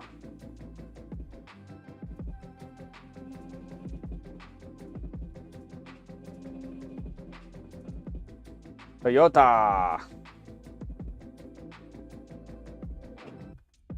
Speaking of that, I ran a print on my SE with Cura and a print that's super high. I went back to Creality and it was fine. Yeah, I mean, they don't openly support any of the other slicers when they're new. I mean, the SE should be fine with pretty much everything, but the KE isn't directly supported, especially with Wi-Fi, until you root the machine.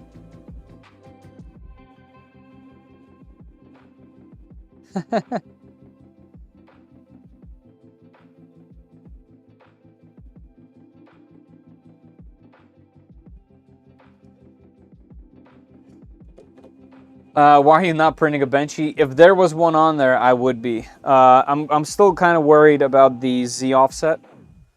So no love for the Ender 3 Pro. No, I think it's fantastic, but right now, I wouldn't recommend the Pro over the SE. No way. The SE is just the way to go for that type of printer. It's fully automated.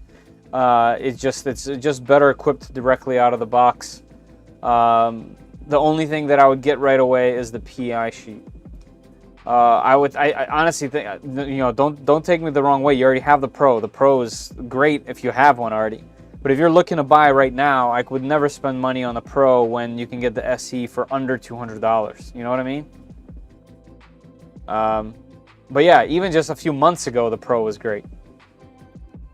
Mine says 62. Sounds even better. I'll take 62. Will you do a printer tier list? I could. I know a lot of people are doing that. So Obo, I've printed, Abo, sorry. I've I've had quite a few machines. Let me see if I can grab that document. Let's see where that is. Printer list. So I have done 54 machines on this channel. And I have more on the way. Yeah, so that 2 trees came in, so that makes it 56. 56 machines, that's not counting duplicates. So that would be quite a long tier list. So I think what I want to do is I think I'm just gonna do a end of the year kind of vlog style video where I go around the room and just explain why I kept these machines that I kept. Because what I do is every couple of months I get rid of the machines that I've been testing and keep the ones that I want to use. Not because the ones that I get rid of are bad, but because I keep them for some reason. I think that might be interesting to somebody, coming from the perspective where I have a ton of different types of machines I get to see from all sorts of brands, all different types and styles. And I think it might be interesting maybe to somebody what my opinion is on some of these things.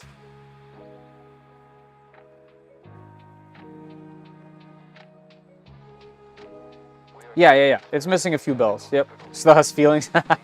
It does. 219 is awesome for the SE. The SE was just 164 shipped. 164. That's crazy. I'll take the ones you don't keep for review material. Absolutely. My 2 Tree Sapphire Plus Core XY still printing flawlessly out of the box 2 years later. Nice. Yeah, this is the 2 Trees, what's it called? KP1? KP1, their new machine. I just got it in. I'll probably do an unboxing at some point. I got to get to the Neptune first, though, to be fair. That's right. I tell her she's the best printer. Nice. Hey, you know, whatever keeps her printing, it's nice and smooth. You got to do it. Sold on Amazon with a code last week, 152. That's unbelievable. GC. Isn't it a P1P clone? Everything is like a clone. I hate the word clone so much. Yes, it's more of a Trident instead of a P1P. Actually, it has nothing to do with the P1P at all. It's essentially a Trident because it has individual Z motors, which means technically speaking down the line when where the third axis is enabled for 3D printing, it could technically do it. Don't apologize. Don't apologize. We're all just chilling. If I came off all wrong, I'm sorry. You can imagine how many of these conversations I have. So my bad, man. You know what they say about opinions, right? That's right. Very common. You might have one. I want a machine with pure clipper installed with no bloatware. Shitty Tech enters the chat.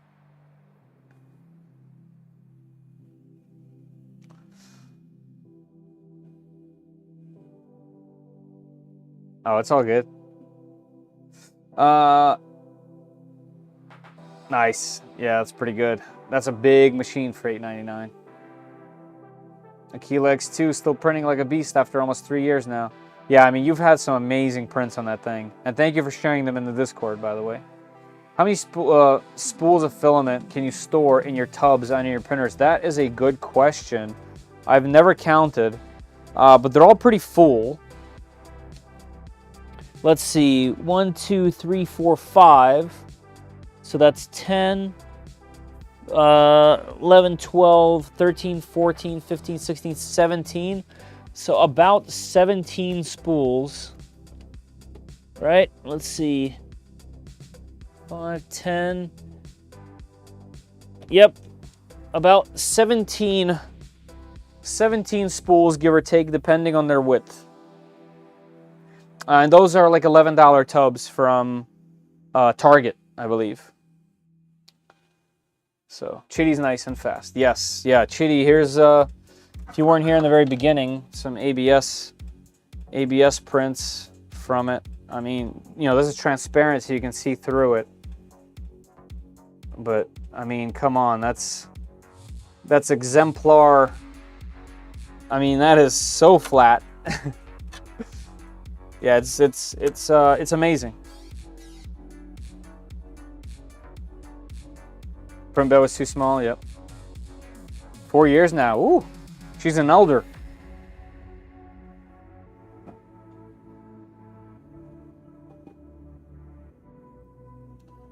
My Z offset correction that I did really worries me. I'm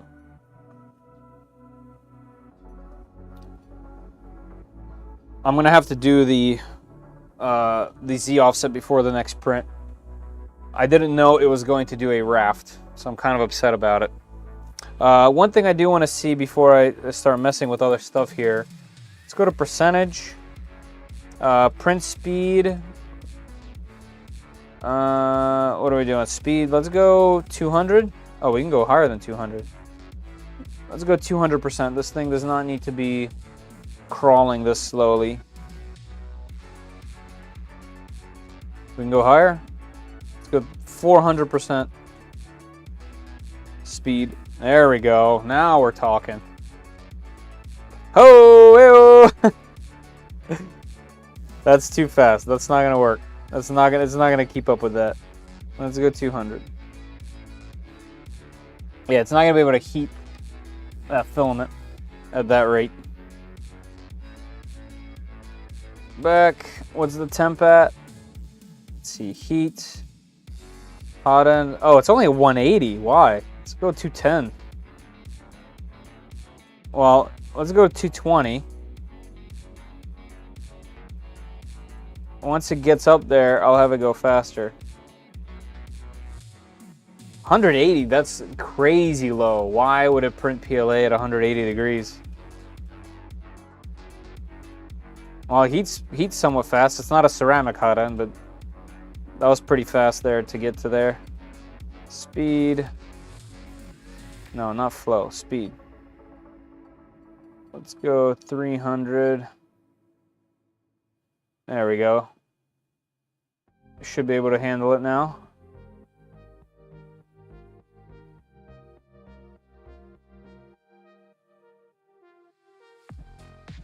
Yep, that should be okay.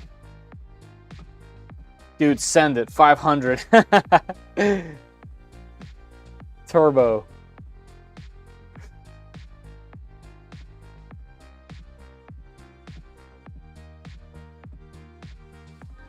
Nice Combo filament dryer. Yeah, I've been really enjoying this guy. This S4. I know you can't get it yet. But this thing is really kind of like the last filament dryer, really. It heats instantly, it's got fans inside, it can hold up to 4 spools, you can print right out of it. Has long tubes, has short tubes. It's really good if you have the space for it, because it is pretty big. I can't wait till they start selling it. I think it was a Kickstarter, right? So they must be waiting for fulfillment there. All right, that's looking nice and smooth. Let's make a quick profile. So what I want to do is, this is Orca Slicer. In Orca Slicer, I have a Artillery Sidewinder X2.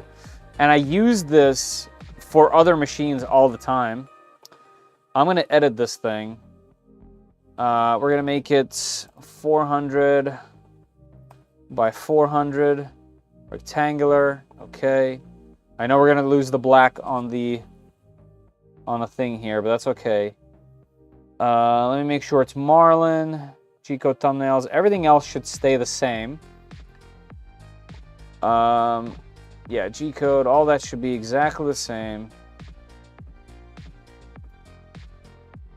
It should be similar in most ways. Okay, that's... Chill out, printer. You don't need to be flying that fast. I know how you large machines do it, and that's too fast. There we go, 200%.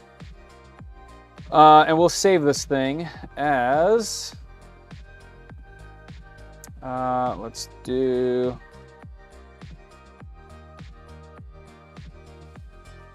Mingda Magician Pro 2 4mm nozzle. Okay, and what that does is it gives us generic profiles to use, and which I will use. 4-4-15 grid. Let's change grid to honeycomb. Speed. Let's change the outer wall to at least 80.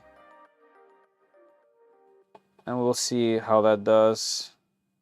This could be 60. Top surface. 60's fine. Gap fill 30. Support 40. Yeah, that's all good. All right, we'll keep it there. Let's go to this. Let's turn off brim. Skirt. We can keep skirt. There's no downside there.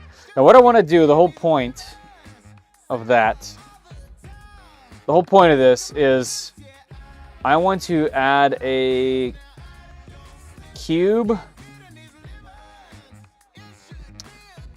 Let me hit next track. It's Lemon Song. I got to remove it from my playlist. I just don't like the lyrics. The lyrics are fine. I just don't want to hear them in these type of things. There, scale. We don't need to do uniform. The Z, we need to make 0.2 millimeters. And then let's make this thing 380 by 380. Why is that so little? What did I make this bed accidentally? Oh, whoops, that was percentage.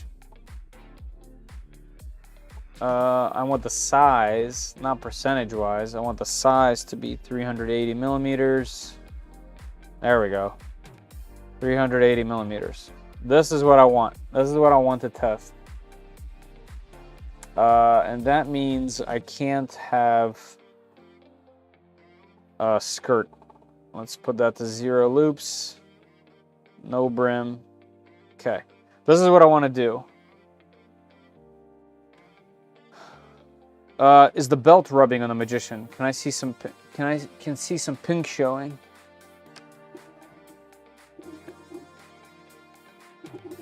I see some pink, but I don't see any friction or hear any friction. Nope, it's completely silent and it's floating in the middle. I mean, it's pink all the way around, so I don't think that's a thing. Even this has pink on it as well. No rubbing. Stop the print and start over. I will. Made a perfect cat. You know, the test film that came with the SE is actually a pretty good too. Yeah. It does look good as a test print, especially because it has that texture on it. What do you think of these FL Sun Deltas that are coming? I would love one of them. It seems like they're gonna push the entire industry. I guess depending on their launch, right? If their launch is shoddy, they're gonna miss. So when these machines get out into public, they need to be top notch.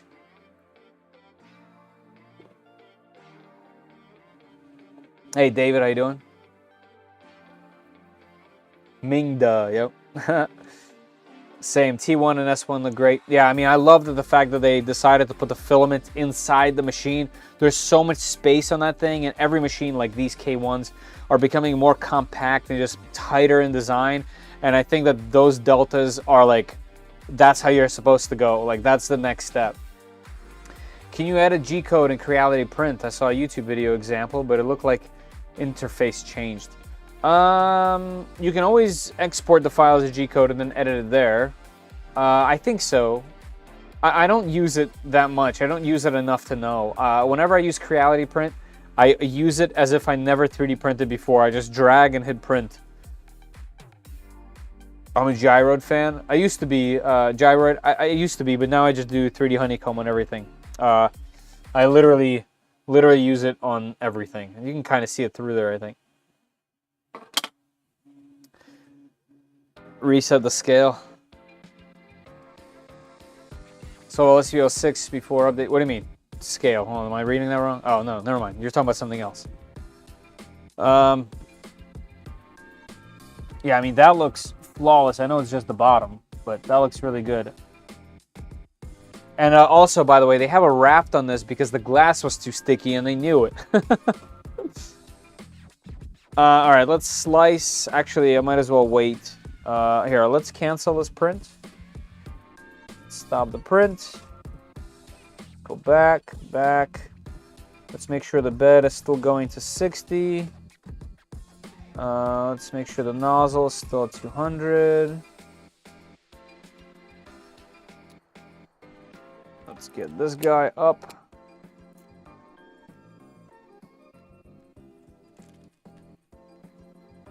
Will this peel?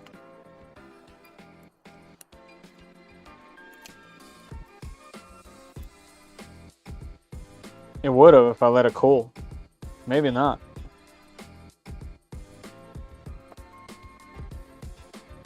Listen, I know this thing is going to be able to print just fine. All the other ones have too. I just want to see how the bed leveling is with that bed. All right, I probably shouldn't have done this when it's hot.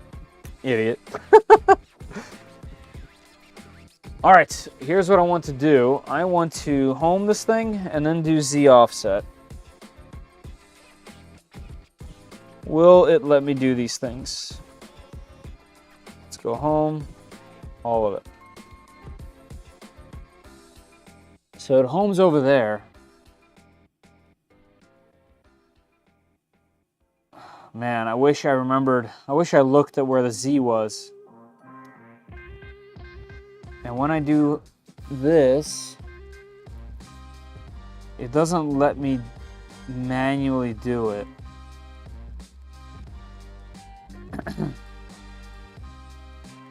Well, that's a bummer. I don't know what to do about that. I guess we're just gonna start a print.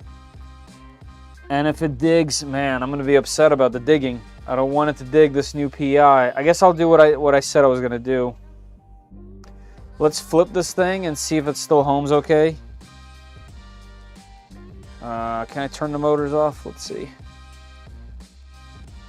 No, that's emergency stop.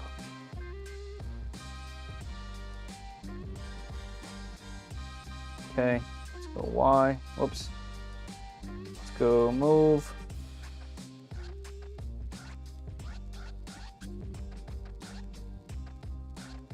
Come on out.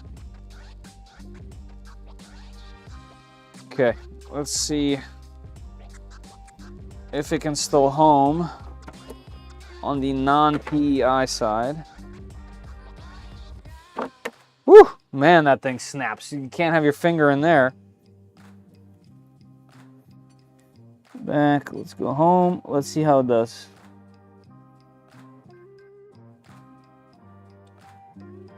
Are you going to do a 1 layer full plate? Yes, that's what I want to do. Okay, I think it does home.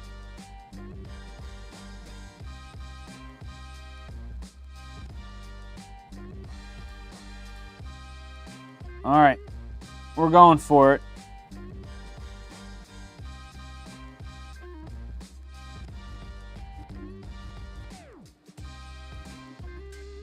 What I'm gonna do is I'm gonna go into baby step and I'm gonna make sure that it's sitting really high. And I'm going to set it as it prints that way. Like I said, I'm gonna take every precaution to make sure that this thing does not scratch the glass. The PI sheet. Come on, there it goes. Snap, man, this thing will crush your fingertips if you're not careful. Okay. Back, home, okay. We're doing it. Let's get the SD card. Throw it in my machine here. I meant reset the scale on your slice. There's 950%, which is over 380 if you set it, if it matters, I don't know. No, that's okay. That's okay. That part shouldn't matter, as long as the size is 380. And then 0.2 millimeters. Yeah, you gotta definitely watch out for that. All right, let's slice. 2 hours. Wow.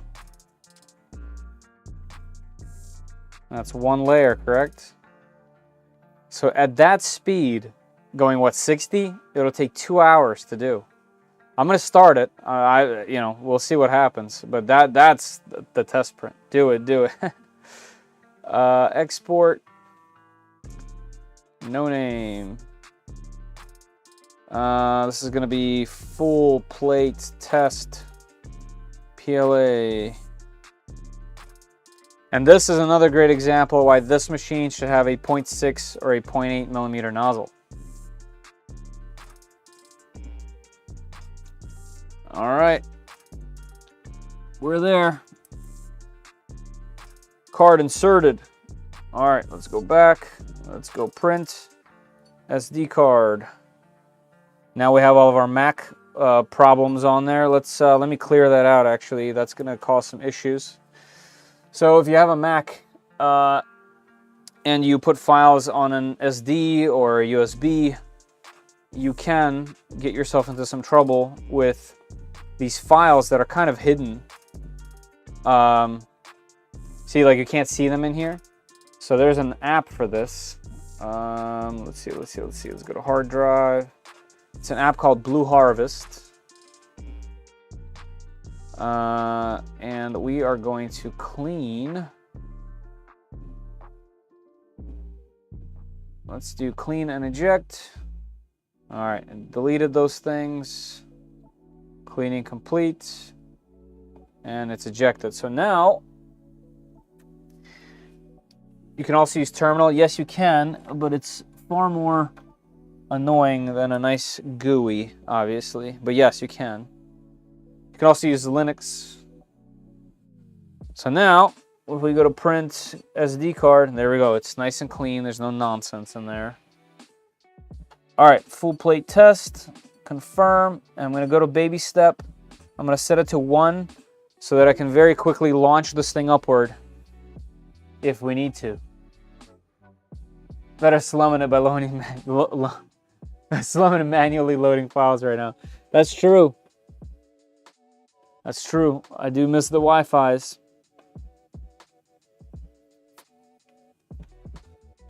And I actually don't remember what board this has in it. I don't know if these can be clippered, but like I said, I have seen previews of their machines that aren't on their website that run Clipper with large screens on them. So I wonder when all that's happening. But I could imagine that those machines would be far more expensive. But this thing is just the size. Can you guys see? Oh, here we go. Why are we going over? Oh, right. Okay, so we're just going to go print. Nope, we are probing the bed. Okay, we're going to do a bed mesh before the print. All right, I'll take it. I think that's a profile. That's because the Sidewinder X2 does that, I think. That's cool. I'll take it. But I'm fairly new to your stream. I pre-ordered the KE, but asked about the KE versus K1. I picked up a K1 on Black Friday based on your recommendation and canceled the KE. Glad I did. Love the K1. Yeah, I don't think those two are of the same breed. The K1 is a bit higher up. There's a video coming out tomorrow, the Real Spirit Cat, about the SE KE versus the CR10 SE. The CR10 SE is a Cartesian version of the K1. That one you can compare. But the KE is definitely far more budget oriented. That's like the, hey, I want to pay the least amount of money for a clipper machine. That would be that. So yeah, the K1 is not that. The K1 is a good one. Can you switch the camera over? Oh yeah, sorry, my bad. This guy. Yes, thank you. You know, it's hard to do all the things. So yeah, definitely always tell me. By the way, this says 405 millimeters by 405 millimeters, and there's a blue line, so it's a little bit larger than 400. I'm assuming you can't just print all the way to the edge, but who knows?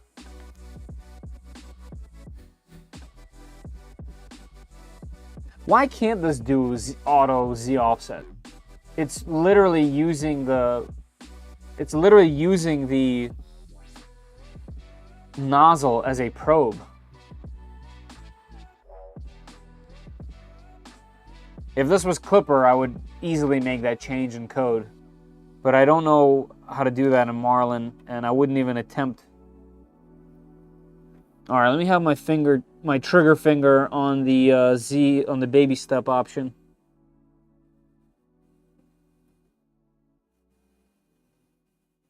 Yeah, I mean, this machine literally uses the nozzle as the probe. So it should be able to handle Z offset. All right, here we go. Don't let me down. Up. Okay. Come down. We are very high, which is good. Don't forget, that's what I wanted. And now we can tune it. I am going to leave it right there, I think. What did that set us at? That set us at 0. 0 looks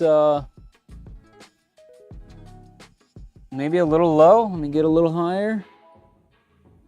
Let's go 0.02 up.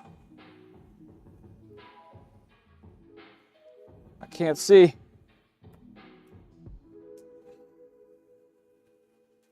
Yeah, let's go a little higher. Let's go 0.6. Now that we have a second line going. It's looking good. I'll go a little higher still. 0.8.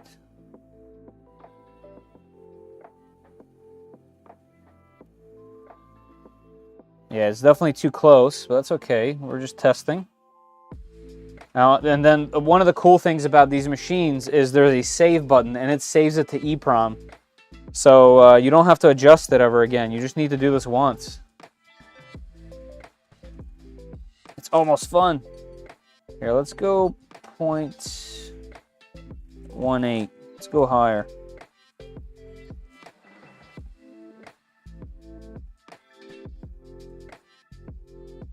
Yeah, I mean, it's definitely too low in the back because it's bunching up the filament, but here it looks pretty good.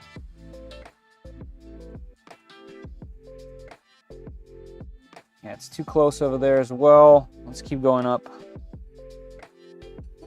Let's go 0.3. There we go. Now we're starting to see a darker color. All right, so this is the right direction. Let's go 0.4. There we go. Okay, that's looking how it should have looked.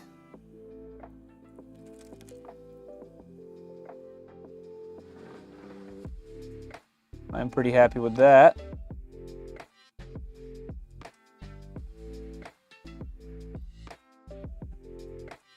All right, let's see how this part does. This is also going to make it a little bit easier for us to get this thing perfect, and then maybe I'll start it over. How much time do we have in our giveaway here? Let's see. 51 minutes? Oh yeah, okay, we're still good. Oh, that looks good. Let me get you guys in on this.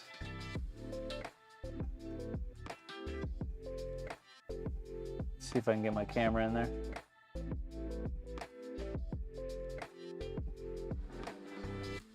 Oh yeah, look at that. Perfect. So before I go any further, I'm gonna hit save on the EEPROM. Save. EEPROM parameters saved successfully. I love it. I love the success message. It's very nice.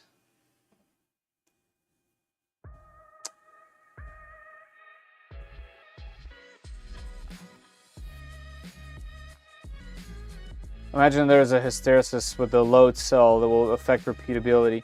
I don't know. It can do it repeatedly and then take an average, kind of like what the optical sensors do on all sorts of machines. The way he said "perfect" somehow reminded me of an announcer in Street Fighter. Perfect. Man, I was playing some Street Fighter on my little Retroid here, and my daughter was playing for a little while. She's little, and she was like, "Oh, this is so fun." 2 minutes later, so frustrated with the game, and I'm sitting there like, "Classic." I have to reset my router. Bummer. Hey, thanks for subbing, Andrew. Welcome to the team. Let's see. Are we still doing? We still doing good? Should I reset this thing? No. Look at that. We're keeping that. Look at that shine on there. I mean, that's just one corner. We'll see how it does. But this color is beautiful.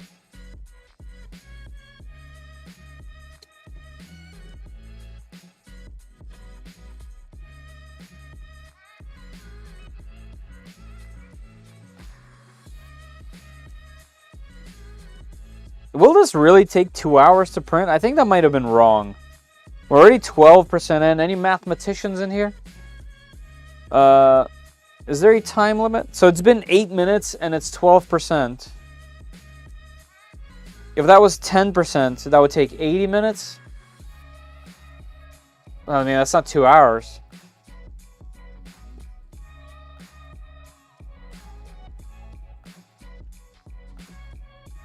Bruce has been able to deal with any lag on the next extruder. Does it have a load cell? I actually know very little about Prusa's, to be honest.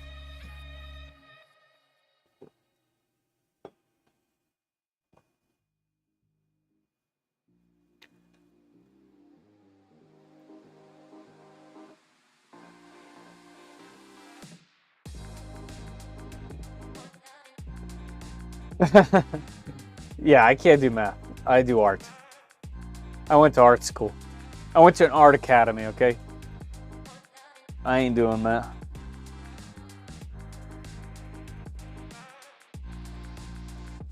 I mean, this looks... Look at this first layer.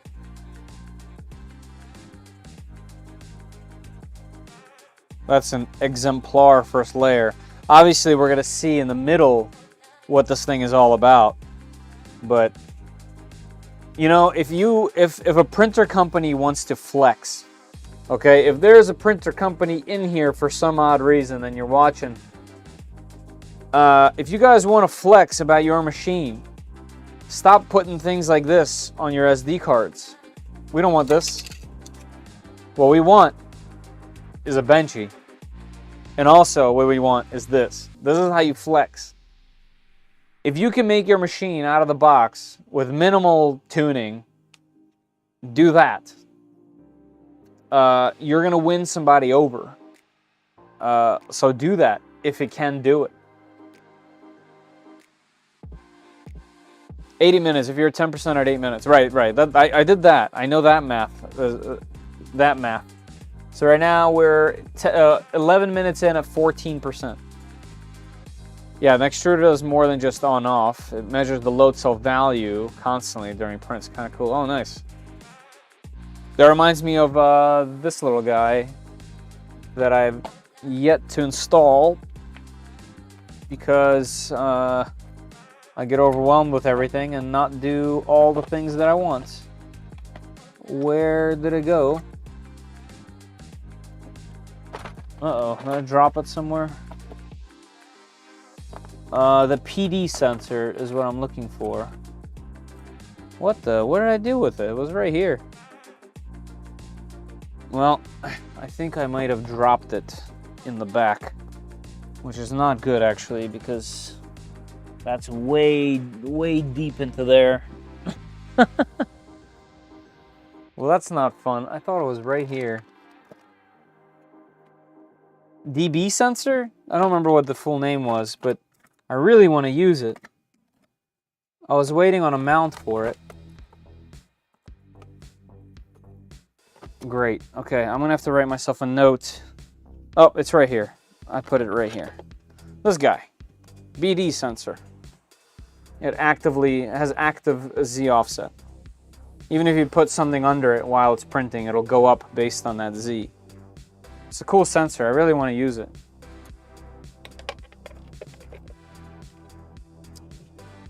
Good luck on the drawing, guys. I ate too much spaghetti. See you later. That is the best way to leave a stream ever. I'm going to use that just in real life. Like, if you don't want to be somewhere anymore, just, guys, I got to go. I ate too much spaghetti. Everyone would understand because they've done it. Good night, man. That's funny. Prusadev said that they can detect when a spool creeps forward. Wow, and release tension on the filament down to the extruder. That's really cool.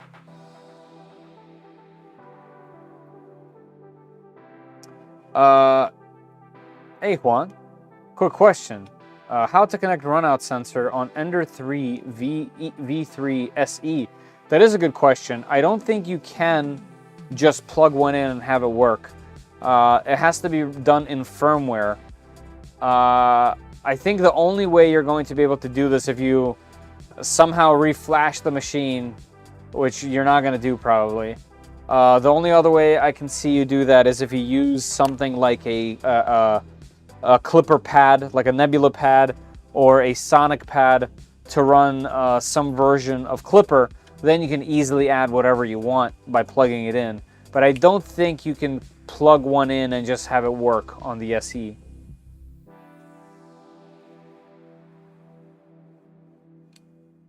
Food coma.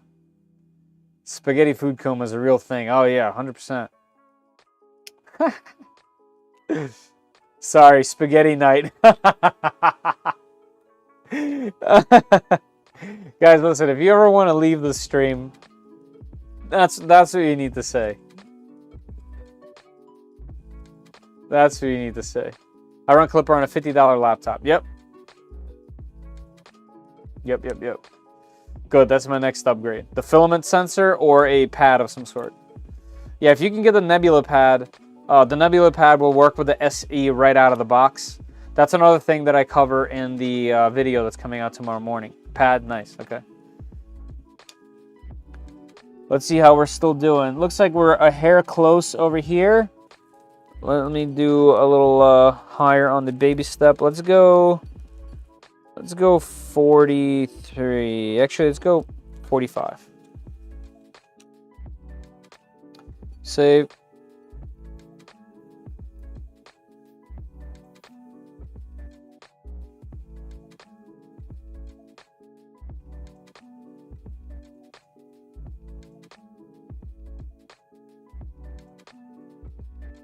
See that little ripple right there? That's just the hair too close. Let's see if we can alleviate that, but not have the, but not have it too far right over here. That's what we're balancing.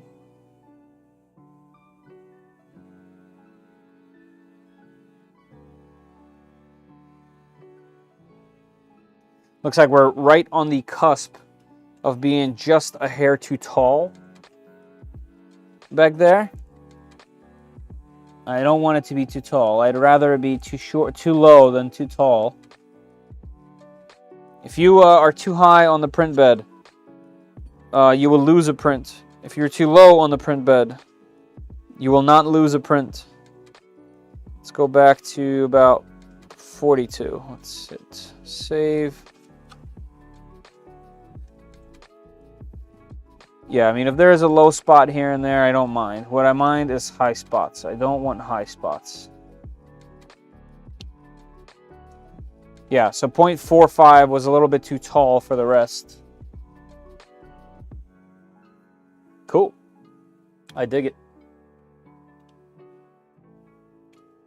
Hey, tell Creality to send me one of their laser mods. I'm going to turn my Max Neo into a laser machine. I'll take a 25-watt one.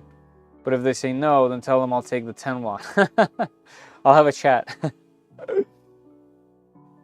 Yeah, man. If you really want to review stuff on your channel, what I suggest you do is send them an email with a plan. Just like, hey, don't ask for a bunch of stuff. You don't need it, right? You're just starting a relationship. Just ask for something simple. This is actually a good way to do it, and have a plan. Be like, hey, I plan on doing this and this video, showcasing this and this for my audience. You know, what do you guys say? That's all you really need to do to get going. I use the Ply plus Octoprint to get FRSs on my older Ender 3. Should work with the SE as well, but adds complexity. Yes. Even better on a Chromebook with touchscreen. That's true. Yeah, also, those old Surface Pros, they're really cheap now. Like, you can get them really, really cheap. They're not going to be a fast Windows machine by any means. But some of those you can run Linux on as well. And they're touchscreen and kind of a pad style. That would lend itself well to a Clipper pad as well. Why would anyone want to leave your stream? People constantly leave my stream. For example, it looks like there has been 307 views, but only 59 people, which means hundreds of people have left the stream. Can you adjust the bed real time? Yes, that's what I was just doing. It's called baby stepping.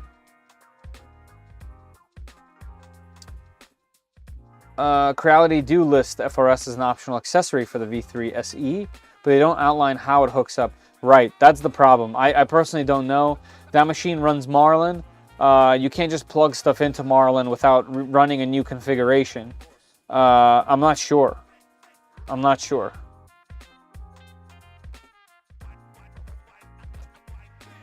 You can get way more power with a 10-year-old CPU than a Pi pad. Yes, yes. Oh yeah, I don't just introduce myself and ask for consideration. I'm just goofy. I mean, you can. You can. I still have space for this if you don't have space for it. I definitely don't have space for it, but I would like to test it. So I'm going to keep, this test going, see how it does, and then I'll probably print something large. So where this printer would be and is, I guess, here, I can show you guys.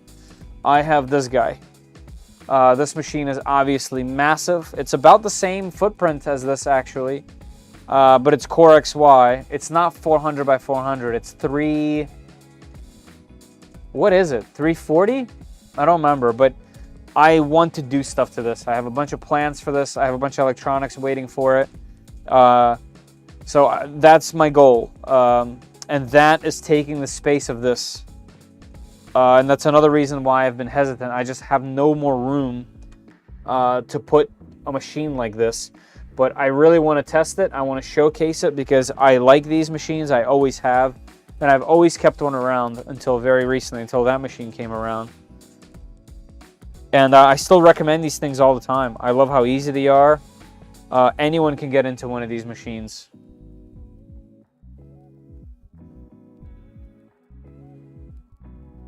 The only thing is that not all people can install Clipper, yes, or play with Linux. 100% agree. 100% agree. It's definitely not for everybody. I have space. I can find space. My wife wouldn't love it. Nice. Yeah, I mean, I know all about that, guys. This is my basement. If you change your stream to 24 hours, I'd give up sleeping. No, you wouldn't. First of all, stop. Don't do that.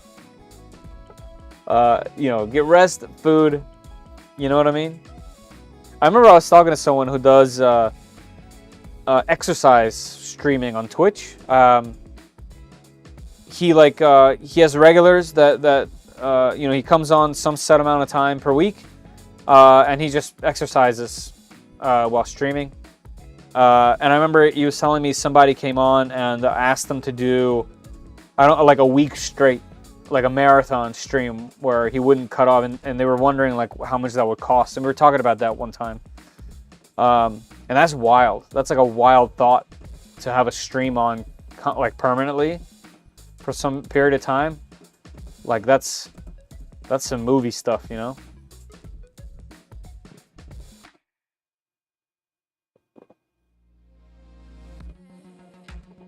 But yeah, it's definitely a pain in the ass.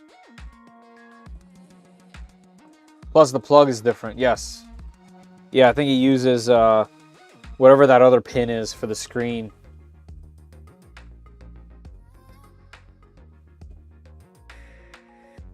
Nice, cool. Yeah, man, that's the right way to do it. Fedor's man cave. That's right. Any idea what motherboard is in this printer? I did not take this one apart. I took apart the previous one, so that's out there. I don't suspect this having a different board than the previous one. In fact, I don't know. Well, okay, so this has a slightly revised toolhead and toolhead mounting system. It's not belted. It has a PI sheet, but other than that, this has very, very minor changes to the other machine. There's some plastics differences. There's a connector difference. I believe on this side too. So this is improved.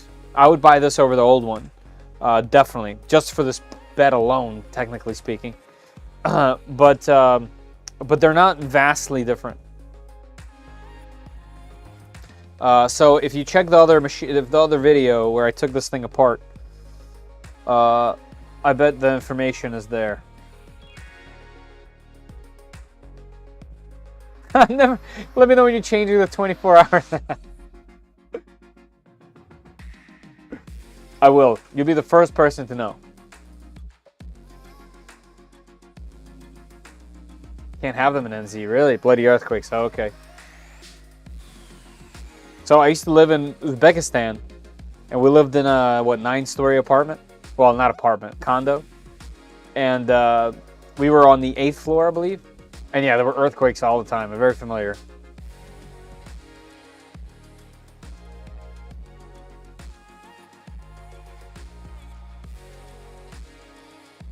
I got told I could build Voron Phoenix by your significant other. Because leave stream, order parts, go, go, go, go, go. I want to see full report in our Discord.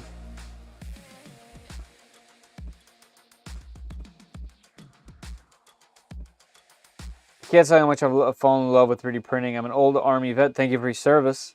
And I got into this a couple months ago, and beyond my wife and kids, I'm thinking about 3D printing. Yeah, it's same. Ever since I started about, what, 5, a little over years ago, it's completely kind of taken over my life in many ways. I even have 3D printers at work that are running and I use. It has nothing to do with my work. But just because I can't get away from it. It's too useful. It's too cool. So yeah, I can relate, and I can say that it's never been a better time to be in 3D printing than now. It was way worse before. 3D printers are unbelievable now. They're really, like, you guys are all so spoiled, and that makes me want to do that ANET video more and more and more. My girlfriend said yes to big printer. All right, time for you to leave. I don't want to see you in here anymore. Get out. Go get started. Next time I want to see you is when the parts arrive. Go, go, go, go, go. Jeff, that's sick.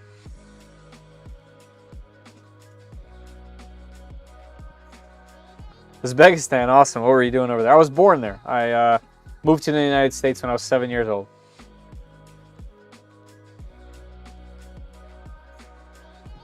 Yep, exactly.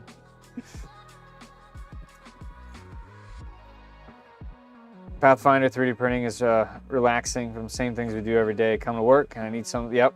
Yeah, even when they go wrong. Because it's relaxing to get them printing again as well. And that's one of the reasons why I would choose my Vorons over pretty much any other machines. Is because when you've built them and you know every single part about them, and you've put together literally every single bolt, you're not only attached to it, but you understand it like fully. So the troubleshooting is different on a Voron machine. Yeah. I think the future will have these in every house. Instead of ordering things, people just go to their Mr. Printer and download a file and print. Yeah, I think to some degree as well. I also think the materials are going to get better and better. What we have now is industrial plastic printing, will be industrial metal printing. Not industrial, commercial. And then eventually we'll have machines that can do metal in-house, and I think that's going to be the game changer, is when you can do some kind of alloy that's stronger than plastic, that's more resilient than plastic. That's when 3D printing will be legit. Not that plastic isn't. Printing ABS is pretty incredible. But metal, some kind of alloy, would be amazing.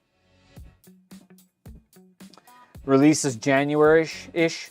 All right, well, I'll see you after then. Also, I'm kidding. Please stay. If anyone should stay, it's you, Jeff. You are the channel's the live stream MVP, man. Appreciate you. I should keep printing things like a huge snowman fidget on printables. Keep her interested in it. It keeps me in filament and other things. Yep, it's a good tactic. Kitchen counter in the future will have a Mr. Coffee, Mr. Air Fryer, Mr. Printer. Listen, Mr. Air Fryer, the air fryers were a game changer. If you don't have an air fryer, stop. You gotta get one. Finally bought an X1 Carbon last week. And now look at my other machines and see just how slow they are. Much quieter though.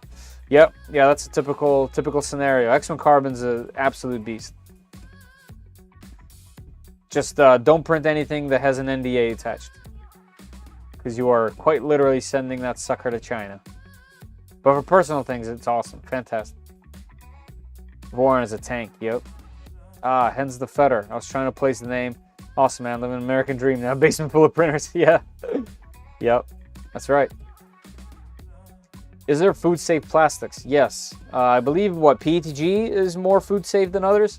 However, the food-safe part is relevant because there's layers, which means there's voids in between the plastic. So that's going to cause you more problems than the plastic itself.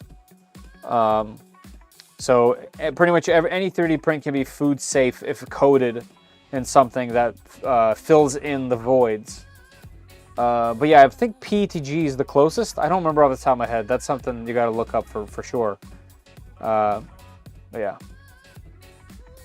That's why I can't give up my Ender 3. Just been through so much the last 4 years. Yeah, if you had it that long, and also if it's still printing, like there's so many incredible prints that I've made that were made on older classic machines that they're never not going to be relevant. And having the newest, greatest thing is always going to be fun. And there's always like a shiny quarter in the front, and it's very fun to watch things progress. But that doesn't mean that you need the fastest, the biggest machine for sure.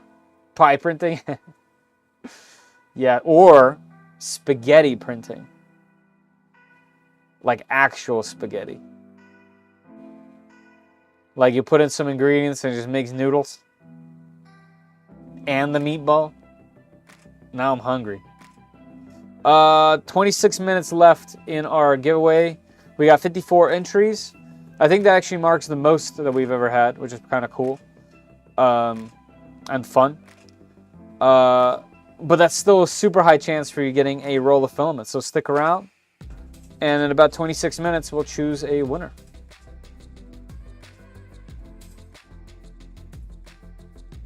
They have robots 3D printing walls and houses. They do. Very simple machines.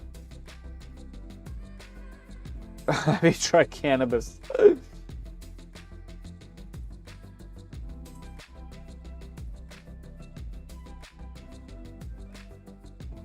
Ah, man.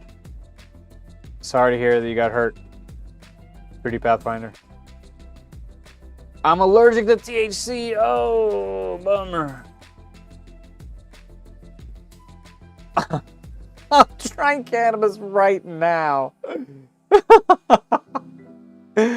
Nice.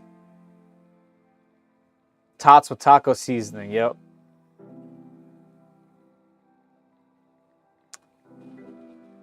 Hey, Breach, welcome to the channel. Thank you for subbing.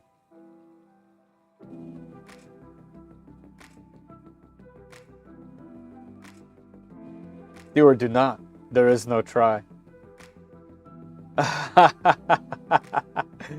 NASA spaghetti printer, I think. See, we're onto something here.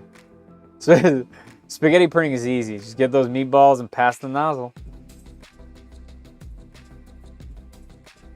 Imagine AI-powered 3D printers. That's gonna be a thing sooner than we all want. This thing is just kicking it, by the way. I don't know if anyone's paying attention. We're just kind of hanging out, but it might be just a hair high right there, or maybe that's a hair low. It's hard to tell. But yeah, let me get you down so you can see the light bounce. Keep in mind, these differences are when we're adjusting the build plate. So it looks like there were 2 lower spots, but I am still very happy with that. That is A-okay. That is not a big ripple. With a bed this big that you can't adjust, that is A-okay. We are not going for 100% perfect. We're going for a passable 75%. It's 3D printing. We're all right. This ain't no CNC.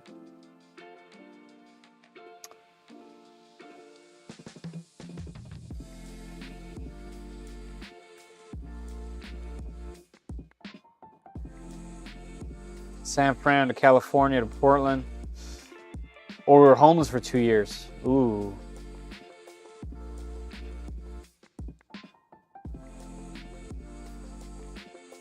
That is not easy right there.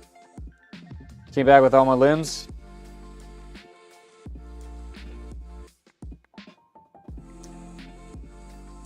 PTSD is no joke.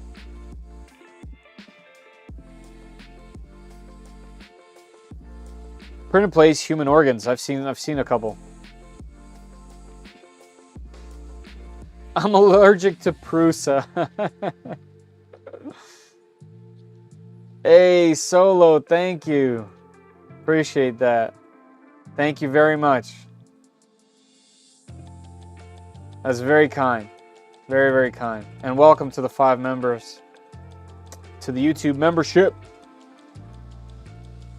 If you guys have time tonight and would like to check out the latest video that's coming out tomorrow morning, since you guys are YouTube members, you can do that. There's an exclusive video.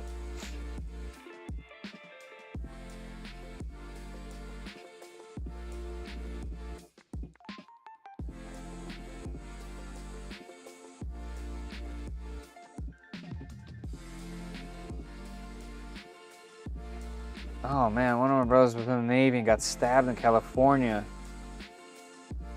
And because he was in uniform, it qualified as service related. Okay, yeah, that's fair. Ooh, that hopefully your brother was okay after that.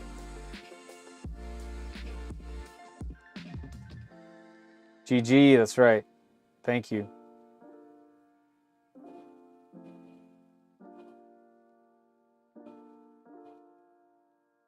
Maybe you can get 3D Max to offer a second roll of filament if you get over a certain number of entries.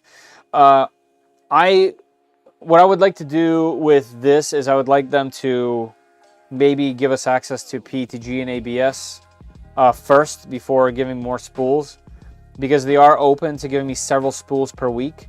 Like if I do multiple streams, for example, you know, it's hard for me to ask for more. They just gave us 60 spools of filament for our Toys for Tots giveaway. 60 spools. You know what I mean? So I'm very grateful for 3D Max for just constantly giving my users stuff, right? So I'm already so happy with them. And on top of that, we have our own exclusive 5% code, which means if you ever wanted to buy anything from them, you just have 5% off by using 3D Print SOS. Like, you know what I mean? Like they're killing it, for me at least. Oh, also, I did get some filament from eSun. They gave me 2 high-speed filaments. They have a high-speed ABS and a high-speed PETG, which the last one is interesting because PETG doesn't like to be printed fast. So there is a specific high-speed PETG that's very interesting. So I'll have to check that out at some point. And what makes those high speed, I don't know. I'm guessing just lower melting temperatures, but still. We got a home now, not really big, but it's always true. Hey, you know what? That's the most important part. My home's not very big either. So, yeah, I'm glad you're off the street. Off the street, safe in a dwelling. 3D printer is technically a multi-axis robot. Now you want to add AI to that? Robot overlords will are soon to follow. And he wanted to survive, will feed them filament to do so. Yeah, it's true. What is the print speed of this printer? It looks a bit slowish. I mean, it's also huge, right? If this print bed, actually, if this was an ender, this would be almost done. I think I have it set to print the first layer at 60. Oh yeah, it would have been larger than an ender print bed already. So you got to keep that in mind. It looks like that because it's so huge.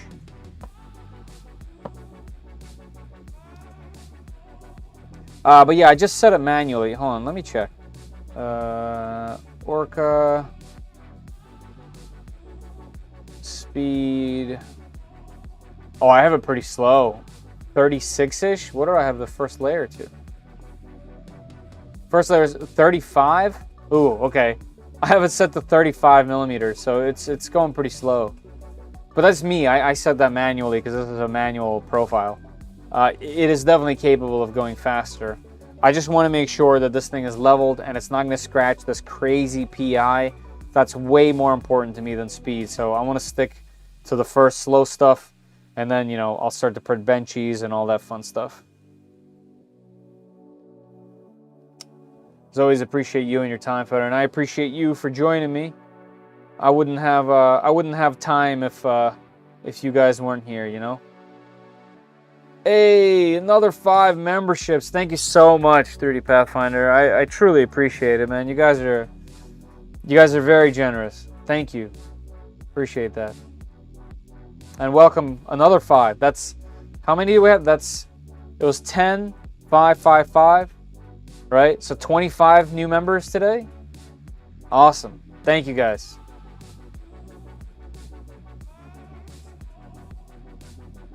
Is it Christmas already with these gifts? Christmas stream. He was also coming to the aid of a civilian. He went on 24 years in the Navy. Ooh. Wow. Wow. Takes a certain type of person. That's amazing. Huge respect. Huge respect.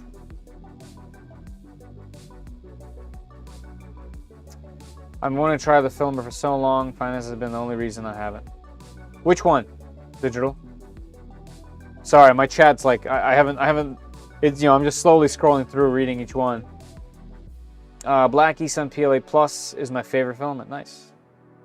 Tiger Flyer. I will get to that ANET, man. Getting closer.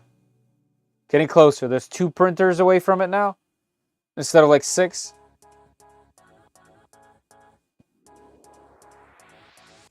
Feder, can you post a few higher density prints in that copper color PLA you're printing right now? I'd like to see what it looks like with that real print. Yeah, sure. Yeah. P2G and it hates cooling. Yep.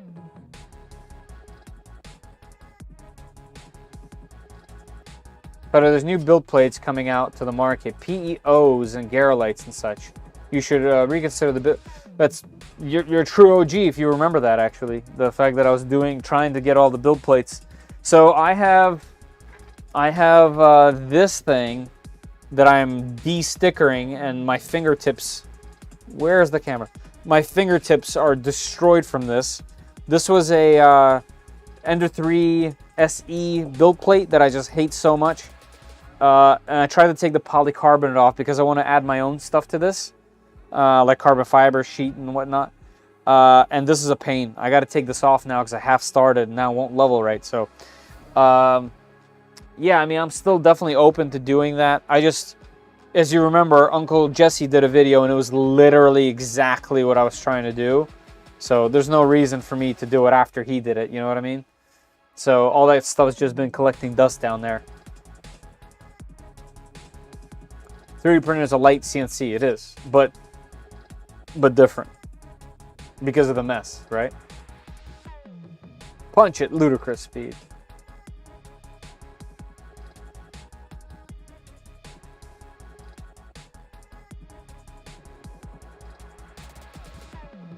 I have a PO on my Neptune 4 and I love it. It has the cool carbon fiber look to it, which imprints on the print. Yeah, I would love that. Yeah, I have the carbon fiber build plate on my little FISEC here, but after a single print, you can see right there that happened, and you can see it. So I don't use it anymore, and I'm kind of bummed about it. And I will talk about that when I review that machine. Oh, 3D Max. Yeah, I mean 3D Max is definitely the cheapest filament. So it would be the easiest to save for because it's like one of the cheapest, you know. But I use it almost exclusively. Obviously, I try other filaments here and there. And they still don't have transparent black ABS, which would be my personal color. By the way, if there's any 3D print filament manufacturer watching out there for some reason and wants to make a filament transparent black or smoke ABS, please put my name on it maybe. Or at least just send me a few. There's an ANET A8 for sale for $50 near me. Nice. Yeah, I mean I got that new one in the box.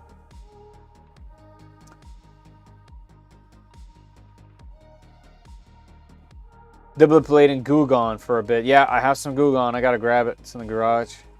Have you tried using infill line multiplier? It's great for lowering your infill percentage and setting your infill lines to 2. Part of just strong higher infill percentage with less. No, I've literally been sticking to honeycomb. Usually about 15, depending on the print. If it's like a Voron part, I go all the way up to like 30. Sometimes, depending on the part. But yeah, I like to keep it simple with that stuff. So no, I haven't tried it. I ordered Lightyear directs G10 plate for nylon and ASA. Have you used these plates before? I've not. I think they're another company that's coming out with G11. No, I mean, I've been using PEI texture plates on everything. I've taken off my non-PEI texture plates. And the machines that don't just print PLA, I have that glue stick on there like I mentioned. So I put it on kind of heavy, take a wet paper towel, warm water, and I kind of, not too saturated, but I kind of wet the glue to kind of even it out a bit. And I keep, smearing it until it's somewhat even, like over a sink. And then I put it into the machine at 100, and then Glow's machine would be best. But I put the bed at about 100 for like 15 or so minutes and like kind of bake that glue on there. And then it releases as soon as it's cold. I mean, prints pop off. ABS sticks to it like crazy. ASA sticks to it like crazy. So that's the way that I have pretty much all of my machines set up that are behind me. Hey, Mike Jones. Mike Jones, did you get your filament yet? Should be soon.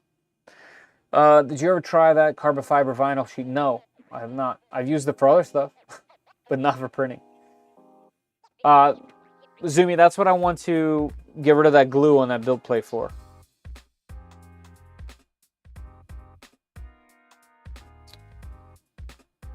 What's G10, G11? That's that Garolite build surface. It's like it's not PCB material, but it's something close. It releases prints when it's cold. It shrinks at a different rate, just releases whatever the print is.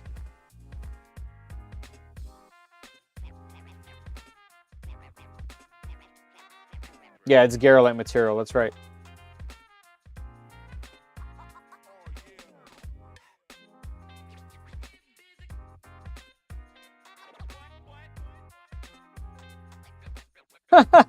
Love this class because he rarely taught anything, but he tells great stories. Nice. Yeah, I had a psychology teacher like that. Oh, no, not psychology. Physics. There was a physics teacher one time. And he was a similar way. He taught us some things, but most of the time it was just stories. And it was great. He was a good man. Oh, yeah, but the exact same way I do my build sheets. Okay, cool. Yeah, you should get him soon. I think JP said he just got his, so it should be sometime soon. You print a lot of ABS? Yes, I print a ton of ABS. I probably print more ABS right now than any other filament. Oh, what time is it? I had the screen covered. We've got 10 minutes left, everybody. If you're just joining, there is right there a pinned comment at the top of the chat. You'll see it right there. You can jump into that, and it'll take you to a gleam.io link. Looks like this. Like this. Fill out that question. As long as you're in the United States and are here present in 9 minutes, you can have a chance to win a spool of PLA Plus from 3D Max. And there's 57 entries, so pretty high chances of winning. This will be the 34th spool I've given away on stream.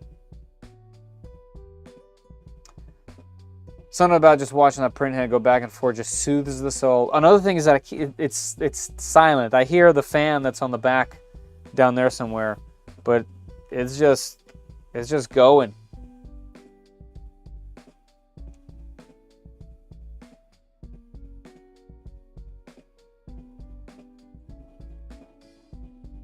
Nice. I like all these stories, guys. Is there any chance you can give a link to the correct belt drive motor that is used for the Bamboo Model 9? I know nothing about Bamboo. I've ordered one, but it wasn't the right one. Oh, Bamboo. This Bamboo. This guy. Yeah. Blind Gray Wolf. Hold on. I have... Alright, hold on. We're going to do a little trick. I'm going to use my phone. Go to the camera. D3536. D3536.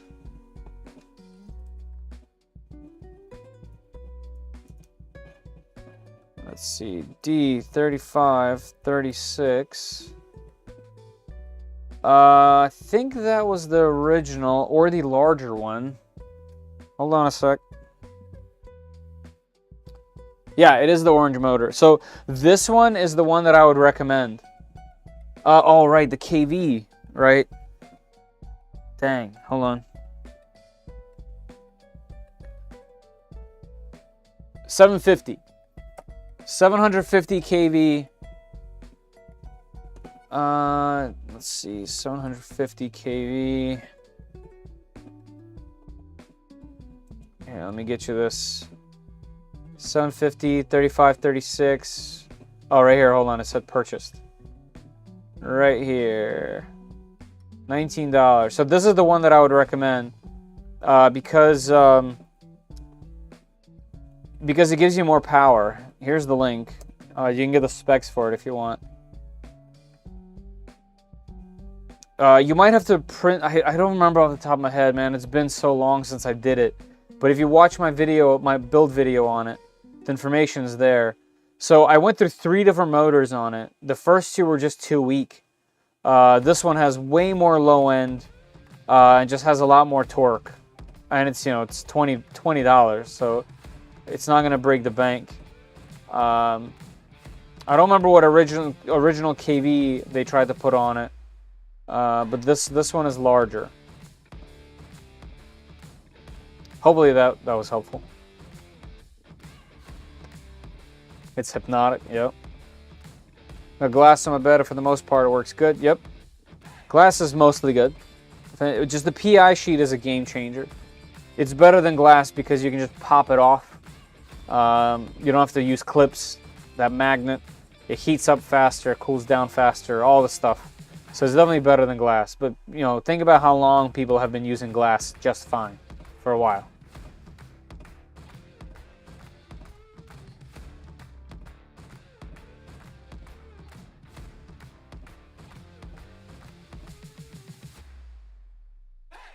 Save the Sun. Wow, Mingda, that's a brand I wasn't expecting.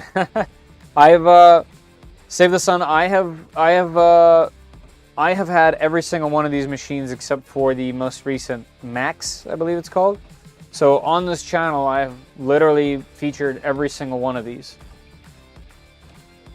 I'm actually a fan because they're so easy to use. And my biggest gripe, like I mentioned a couple times, was the build plate on all of them is too sticky.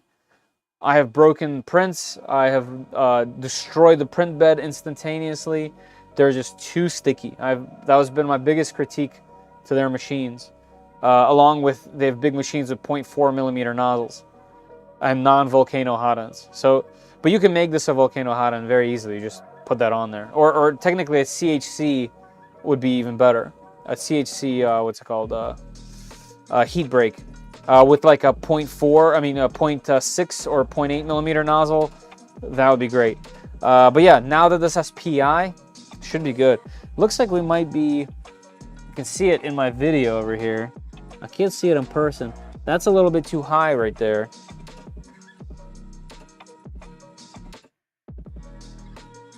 Just the wee bit. Let's see where we're at on baby step. We're at 42. Let's go down to 41. Save. I mean, it did look good on 0.4.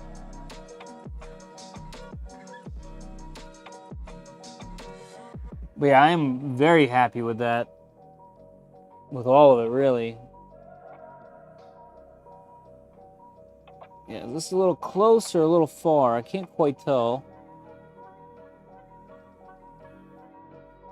Oh, so what temperature are we at? 220, that should be okay. Might be a little hot for the filament, but that's okay. For a first layer, that's okay. Old reliable Aquila X2 just pumped out a decent Gridfinity bin while the Chidi was in hiatus. Good boy. Perfect. Yeah, man. If it works, it works.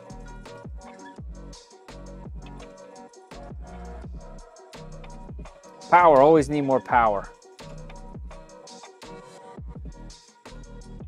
Thanks. It'll work with a stock print of the belt drive? Yes, I believe so. The only thing you might need to print is the adapter that holds the motor because I think it's a little bit bigger. Or actually, hold on. I have it right here.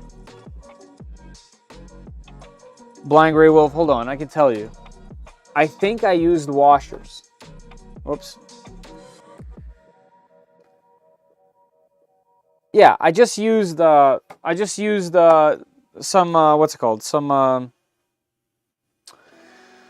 nuts as a spacer for the back of the cover. So you know how the motor gets held in from the back? I just used 2 nuts to kind of space it out, and it fit just fine with all the stock stuff. I want to build a Death Racer with crazy ESC and some of those Outrunner motors. I don't know why, I just want to. Me too. I have the files, I'm on the Patreon.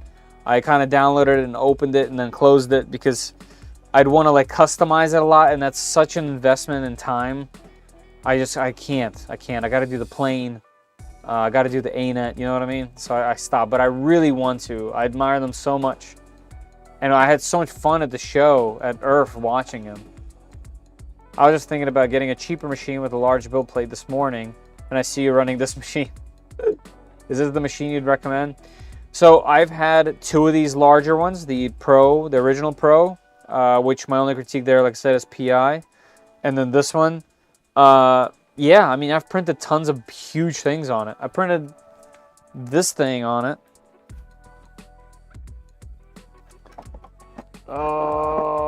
This mass, I believe, was printed on it.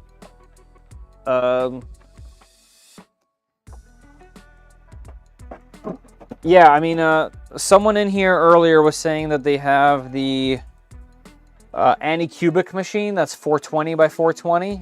That's cheaper than this, so you might want to take a look at that.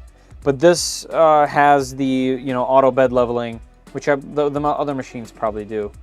However, if this has PEI and that doesn't, I would go for PEI. Their industrial machines are awesome. Are they? Yeah, I have no experience with their industrial machines, but I did like that sneak peek we got at the previous event where the Clipper-powered machines. That seems interesting.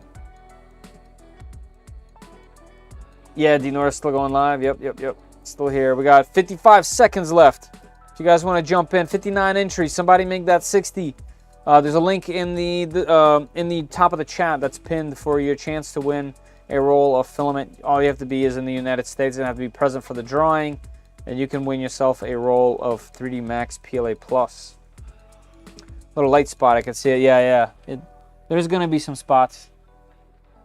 Yeah, up here in the front. Honestly, I can't tell if that's too close or too far, but it looks like it's too far. But I'm not gonna bring it close because it's little spots like this, you know? I mean, this is far bigger than an Ender build plate already, so I have no gripes with that first layer. Also, it is a 0.2 millimeter first layer. Whenever you have issues, little inconsistencies like that, one easy way to do that, also our giveaway just finished, one easy way to not fix it, but to help it, is to go for a larger first layer. So 0.3, actually 0.3 is probably the highest you want to go on a 0.4 millimeter nozzle. But you could easily run 0.3 and it will definitely help. Yeah, like I see the reflection in the video, not in person. I guess just the way the light hits it. Yeah, I can feel gaps in between, so this part is a little bit high.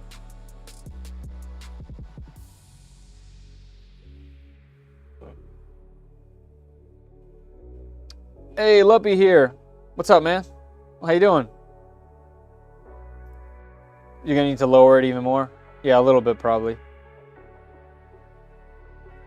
Death Racer and Drag Racer are fun. Yes, both. Both seem very fun. Ah, here we go. The Cobra. Yep. Iceman.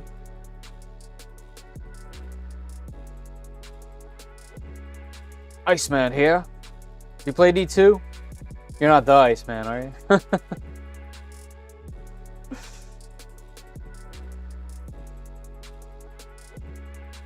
The motor I got was 1200K. Oh, yeah.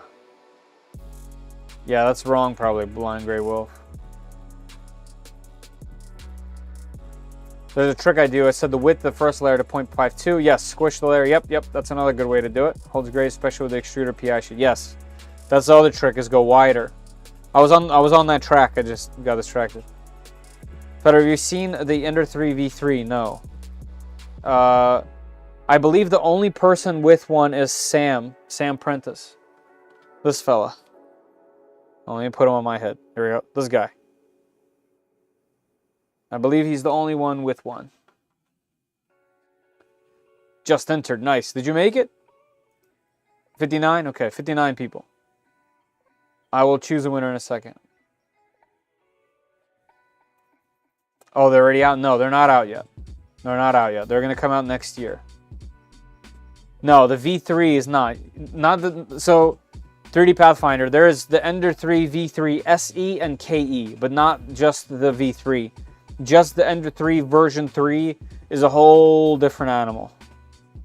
That's going to be their like flagship printer outside of the K series. I'm using Internet Explorer. Ooh. Ninja Turtles, nice. That's fun. Keep stop printing as though the PLA clogged even when the temperature is at 220. Do you have the new spools or the old spools, do you know? The new spools have like a more even structure to them. Also, if you ever have problems, message them. They will fix it. They will literally fix it. I'm building 2 new Death Racers after mine got destroyed at Earth. Which ones did you have? CDS. You have a new icon, I think. That's why I can't remember it, because I remember CDS makes stuff. Now I gotta use my full brain. I'm so bad with names. Because I watched those racers and it was a great time. I also got my M5C. Nice. Nice. I hear good things. The real Sam? The real Sam, yeah. I have the Ender 3 V3. No, sir. You have the Ender 3 V3 KE.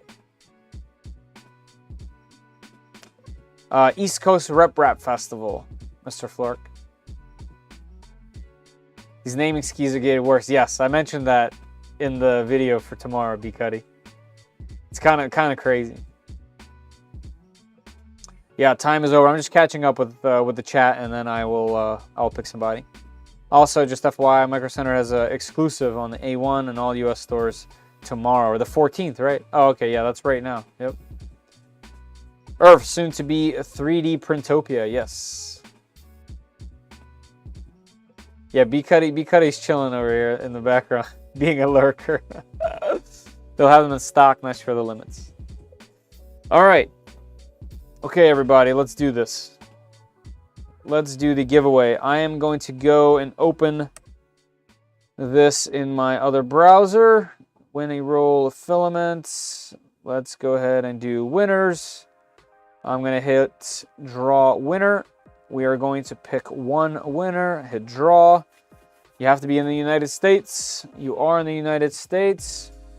I'm going to announce winners with avatar. Announce. Congratulations to Brad B. Brad B, you didn't answer the question though. I'm going to have to add that to the rules later. I'd like everyone to answer the questions in these things. It makes it a lot more fun. So I'm going to give you some flack for that. But the next part is, Brad B, are you in the chat? You have to be here. And as I usually do, I will give you 5 minutes. So it is 12:05, so 12:10.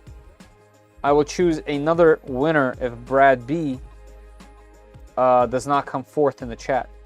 So Brad B, if you're here, pop on in the chat and let us know, because you, sir, number 31, have won. I live on the moon. Well, then you can't enter into this contest. Mike Jones, are you upset it's not you for the 3rd time? Brad B is not taggable. Ah, he must have left. Well, we will give him his time just because it's fair. I've done it to everyone else. Even Zumi was a winner one time, and she was sleeping and missed the chance to win. You just wait. Remember that, Zumi? Oh, that's right. You don't, because you were sleeping. So, Brad B, if you pop in, I'll mention your name here and there every few minutes here until 12:10, and I will pick a new winner. Don't remind me. I'm upset it's not me for the 20 plus time. Way to stick around.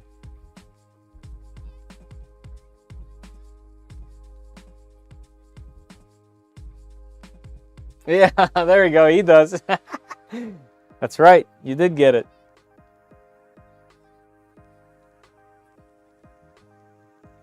This is, you know, this light spot doesn't look like that in... Can I see it from this angle? It doesn't look like that in real life.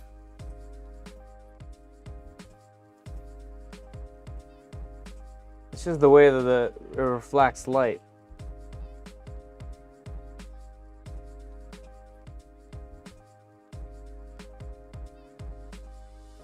Looking like an ice rink.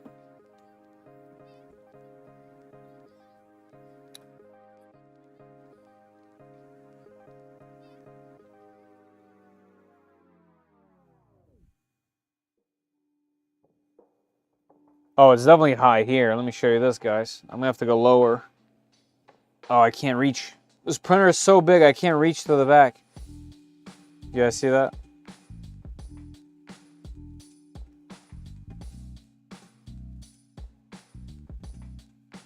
So that is definitely too high. Oh yeah, here we go. I can play that like a harp.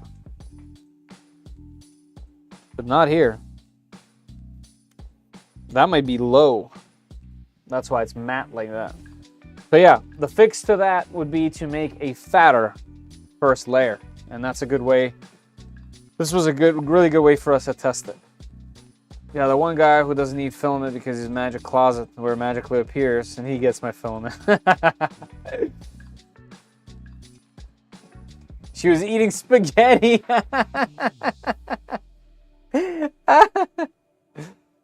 Pretty good. All right, what time we got? 2 more minutes. Hey, Brad B. Brad D. Brad D, where you at? I said Brad B the whole time. It's Brad D. Right? Let me see.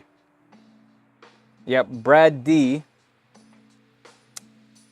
Hopefully you pop in here. You have 1 minute.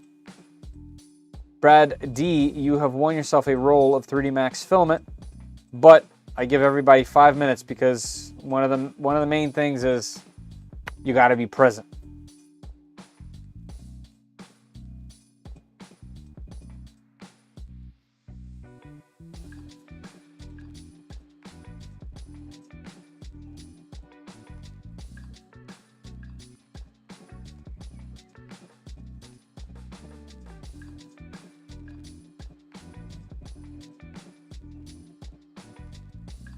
One more minute. Brad D, are you in the chat? This is probably going to be your last call. Brad D, if you are here in the chat, you have won yourself a roll of filament, but I have to pick another winner. All right, it's only fair. 2010. 1210. Going over to my other side here. I'm going to unannounce winners. Refresh. We're going to pick a new one. We're going to repick win, repick. All right, we got a new one. Are you in here? Yes. Announce avatar, announce with avatar, announce. All right, our new winner, Crabwire 57. You have won yourself a spool of 3D Max PLA. Is the build plate fully heated? Looks like it is 45. Why? I guess I had it set to 45. I'm here. There he is. Congratulations. You have won yourself a spool of 3D Max filament.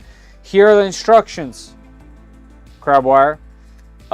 You need to do 2 things. One, head over to 3D Max of the filament website. There's a link down below if you don't want to type it in. Go to their website, pick out a spool of a PLA Plus that's in stock. Make sure that's not out of stock, okay? And then you have to email me your address and your choice of filament. And the email is, you ready? Grab a pen. All right. The email is Fedor, Fedor, okay, at 3dprintsos.com. Fedor at 3dprintsos.com. That's Fedor. So send me your address and your choice of filament. I'll forward that over to 3D Max, and you'll have your spool in about 2 or 3 weeks max, because they usually send out bundles of them. So they wait a few weeks until I have a couple winners, 3 or 4, and then they send them out. All right. This is ready for Mike Jones to win again.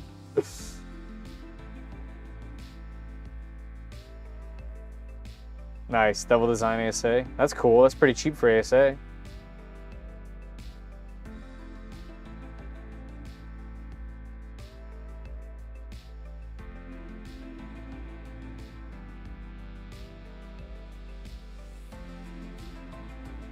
Your bet is high in the corner. Yep, yeah, there's some issues.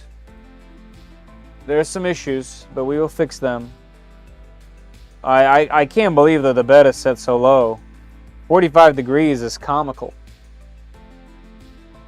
Cheaper than PLA? Yeah, that's crazy. All right, I'm gonna stop this. I'm gonna stop this print for several reasons. The main reason, also, can I delete from here? No, it doesn't look like it. The main reason is because in my slicer profile, I think. Here, we can close that. In my slicer profile, I, for some reason, yeah, 45. What? No, we need a minimum of 60 at all times. That, I mean, that's going to contribute big time. So we'll keep it there. I'm going to save this. Yeah, let's do... We will do this as Mingda Magician Pro 2 PLA. Let's go to quality. Line width is 0.5 already.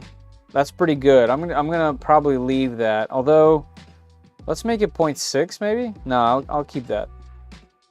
This is height. Nope, line width 0.5. That's good. I'd leave it there. I have a feeling the temperature played a pretty big part there. Why is the default 0.5? That's kind of odd. I don't want that. Sparse infill. That's okay. You know what we'll do? We'll make this 0.6. Keep that 0.4. Let's slice this.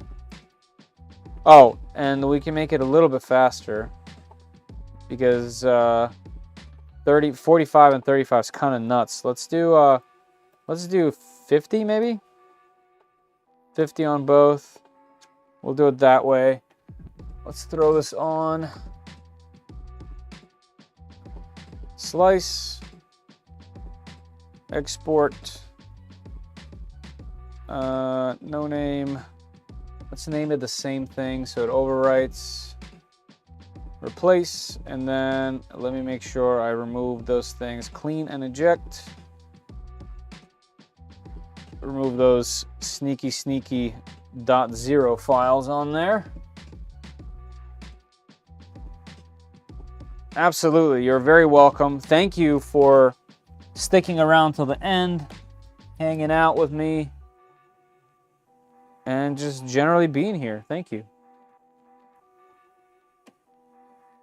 0.52 because I already did it though. Oh yeah, that's not good. Look at this harp we made. Also, the filament just looks so good.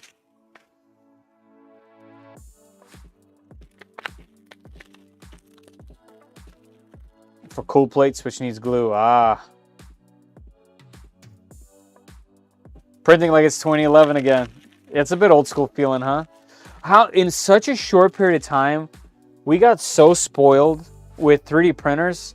Like, it's just an unbelievable, you know, time to be alive. Like,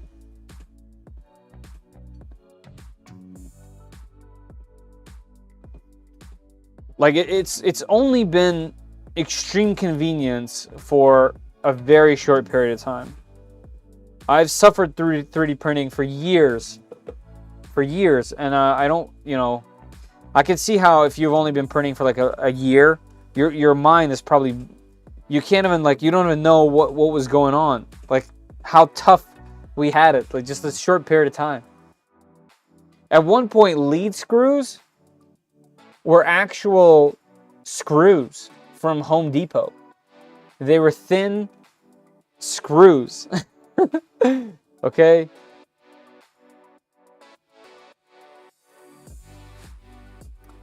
Did it not load the mesh? I think it did. But, you know, hard to tell. It's Marlin.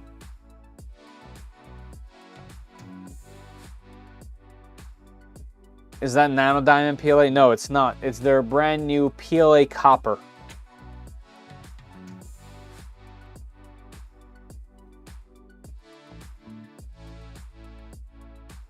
I fried my Aquila. Oh man, which part?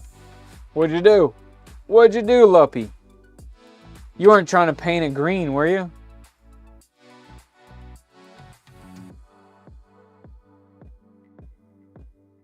Hey, thanks for subbing, Tiago. Really shiny, it is, yeah. It's nice. It kind of goes along with their like silk filaments like this. There we go. Now we're going to 60, which is nice.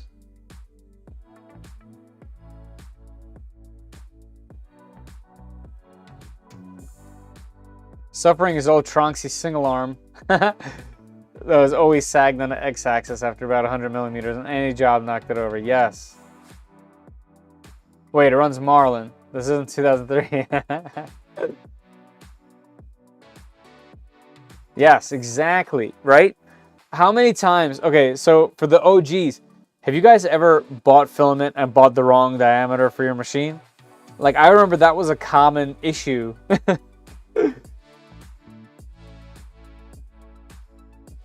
Power supply went? Ah, yeah, if the power supply goes, it's over. At that point, you got some nice extrusions, maybe some motors. Hey, Jesus, how you doing? Nice.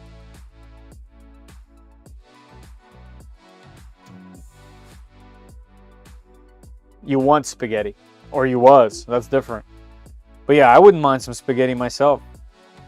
And I ate a decent dinner. I had meatloaf. I love meatloaf.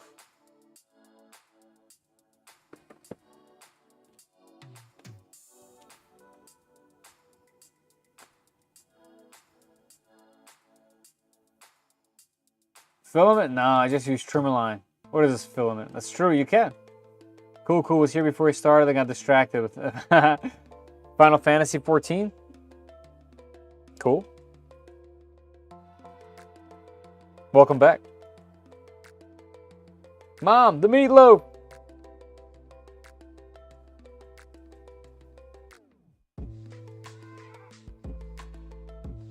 Oh yeah, for sure. I'm sure everything's so automated and phone related. Yeah. Nice. Everyone's gonna have spaghetti.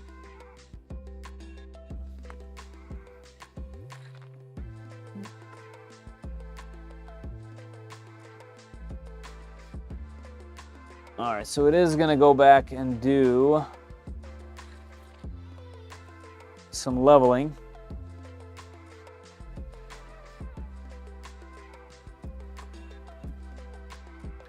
And I will let it. So guys, I'm only going to do about 10 or so minutes more probably of the stream before I go. But yeah, I'm still going to hang out here for a bit. I was starting out with 3D printing. Is the AD5M a good one to start with? Yeah, it's a pretty good one to start with. I have my gripes about it, but they're unrelated to how good the machine is. They're more of the choices of the company and some of the choices that they made with how they produced it. Basically, its firmware is using open source firmware, but they refuse to open source it, which is kind of against the law in America and against licensing regulations, but they're in China. But that aside, the machine is rock solid. It prints great. It's super fast, easy to maintain. It's good stuff.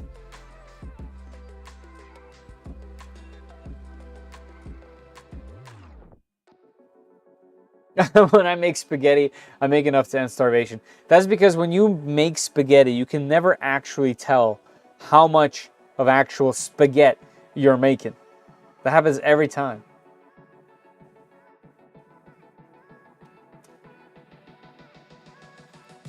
Show off your cute little vice again? Yes. So, for those that are joining now, Zumi sent me this little cutie. Hold on, let's do it. Let's do it right here. Look at this little cutie. It's a little vice. Ah! Bed almost killed me. And I designed this little TPU pad for the bottom. It snaps on. Kind of wraps around the whole thing. Holds on. And yeah, this would be great for doing all kinds of inserts and soldering and all kinds of press fit stuff. Should be pretty good. Very excited. It's attached to my desk right over here on my left side, and I'll move it to the right whenever we need. But it is a very cute little vice, and I appreciate it. Let's see how we do here. That looks very high. Why is that so high? So the Z offset is 0.41, which is what we had last time. But now I bet, because the bed was so hot in comparison to last time, I bet the reading was a little different. All right, we're going down. Let's go down to 0.3 and see how that do.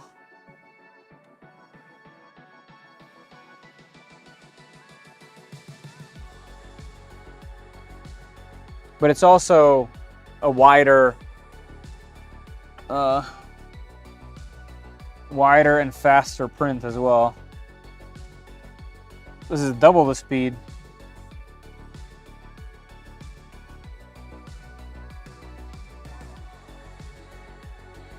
Let's go lower still. Let's go 0.2.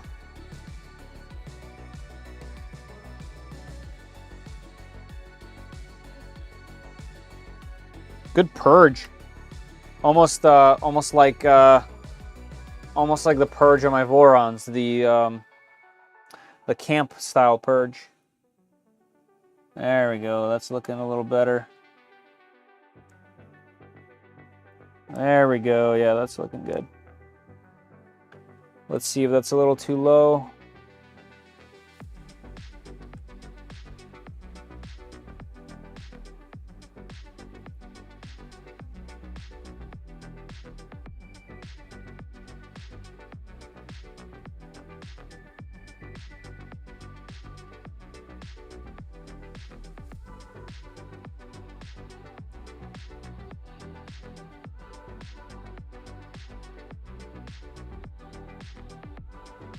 How we looking? How we looking?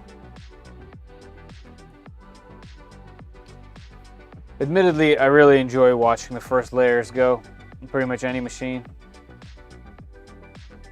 What size build plate? We got 400 by 400 by 400. Ever consider using digital dial indicator? Yeah. The serial port in your bed to collect the bed heights? Yes, but unless I can manually change each point, it kind of, you know what I mean?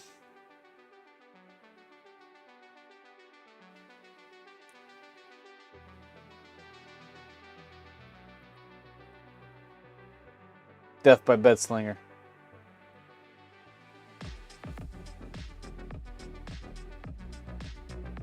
Yep, that's true. And I'm waiting for these FL Sun Deltas to come out, because that's going to be a huge push for everyone, including Bamboo. +1 on the watching, yep. Alright, we are a little bit close. Let's go up. Let's go halfway, 25. But yeah, these faster, thicker layers are definitely better.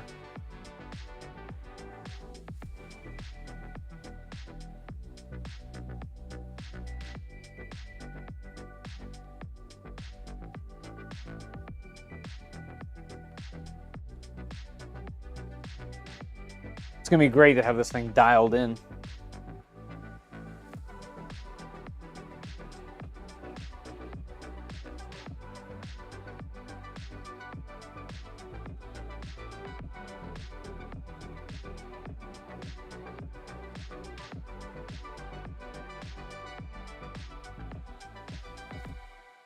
$20 years ago. This thing is vintage. Nice. Yeah, I mean, I looked briefly. I couldn't find them on Amazon. There's plenty of other ones. I just couldn't find that one. Like a mirror. Yeah, it's still a bit too close, but that could be because of the ripple effect of it already doing it.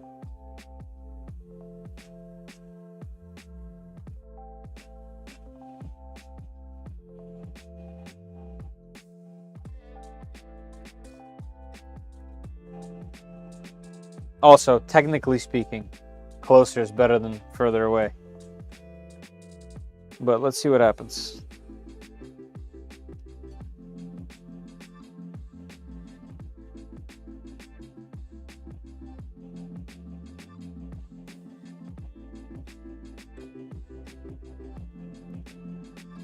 I should have probably also not changed like 3 settings and changed 1 setting, because that's how you dial things in. Amazon does have similar, probably Harbor Freight. I'm worried about 400 plus Spetslingers. Not empty, of course, but if you're putting huge helmet or armor, that's a lot of plastic to move. It is. It is.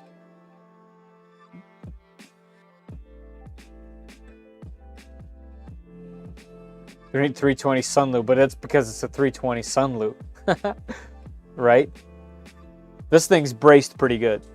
This thing is significantly more robust, I can tell you, because of this giant metal plate. Actually, how thick is this?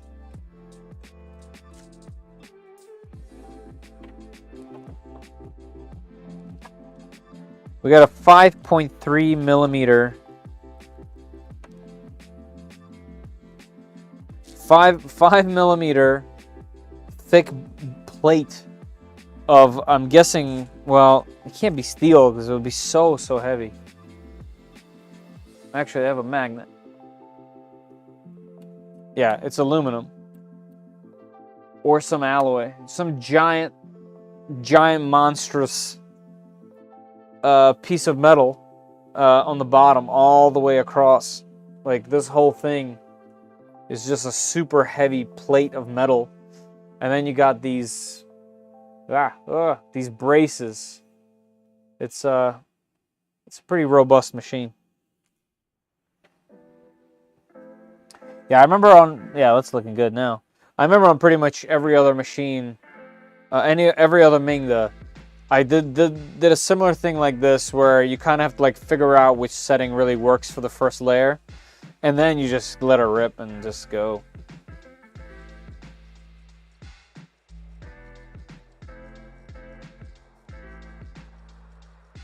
My answer was no to big printers.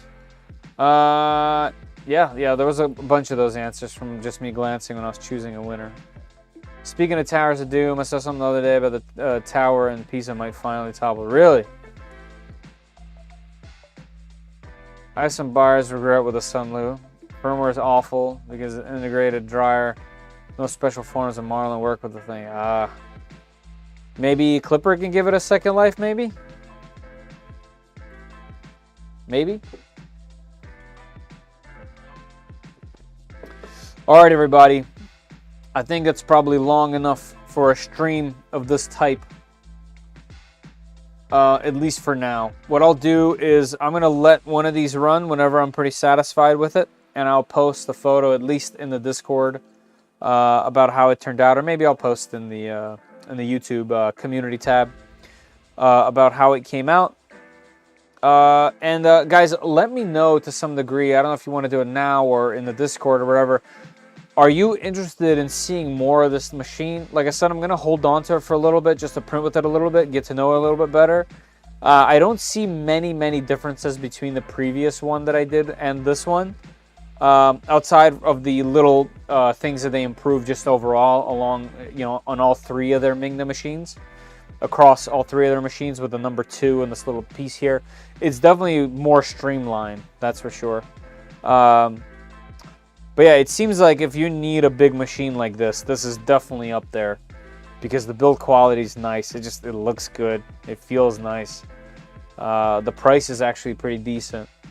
It's so easy to put together and take apart if you needed to for whatever reason.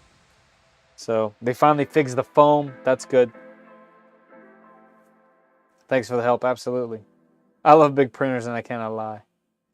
You have a wonderful evening as well. How fast do you think you can make it go without losing quality? And how much would it cost for upgrades?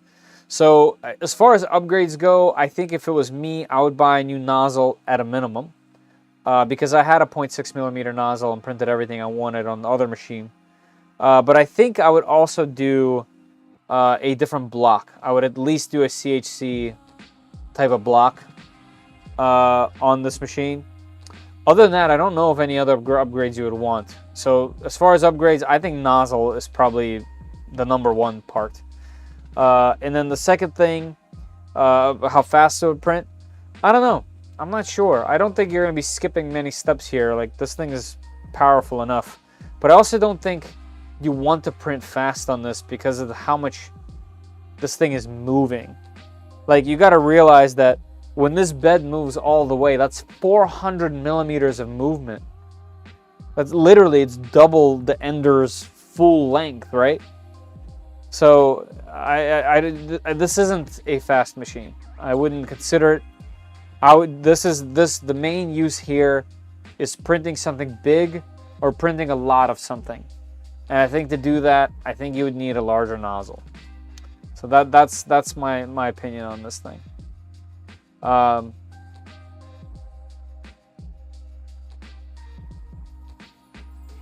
If you wanted to push the machine, would you have probably upgrade the Y-axis motor? I think this one's internal, so I can't see it. I mean, it's a huge Y motor. It's huge. It's one of the giant ones like I have on my Voron.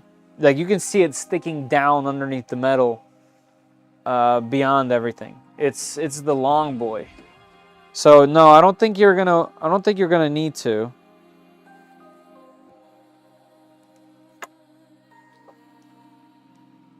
Hold on, I don't wanna snag the print.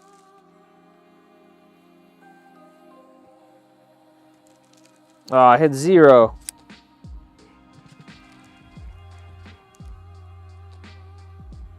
This is rough, but it's roughly 60 millimeters. So that's a huge NEMA 17 motor. Is that the same as my Voron? No, it's larger than my Voron. What's in the X? Here we go. I think it's the same as the K's. Yep. It's the same motor. It's the same motor as they use in the K1 Max. So, yeah, that's big. I don't even know what bigger motor you'd want to put in there, you know? Does it still have 6 wheels? Yeah, it still uses 6 wheels on the side. It's super wide. So it's pretty well equipped.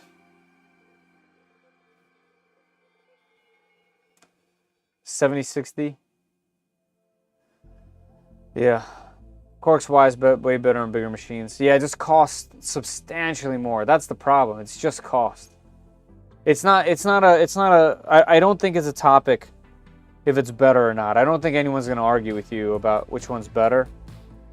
But I do think this one is just so much cheaper. Cheaper to ship, cheaper to build, cheaper to maintain. It's just cheaper, right? Like, by a lot. NEMA 23, is that what it's called? Spaghetti night. All right, everybody, I'm out of here. My eyes are closing. I'm gonna let this thing go and see just what happens. All right, hopefully you guys enjoyed the stream. Thank you, everybody who donated in the way of subscriptions, and welcome everybody that's new.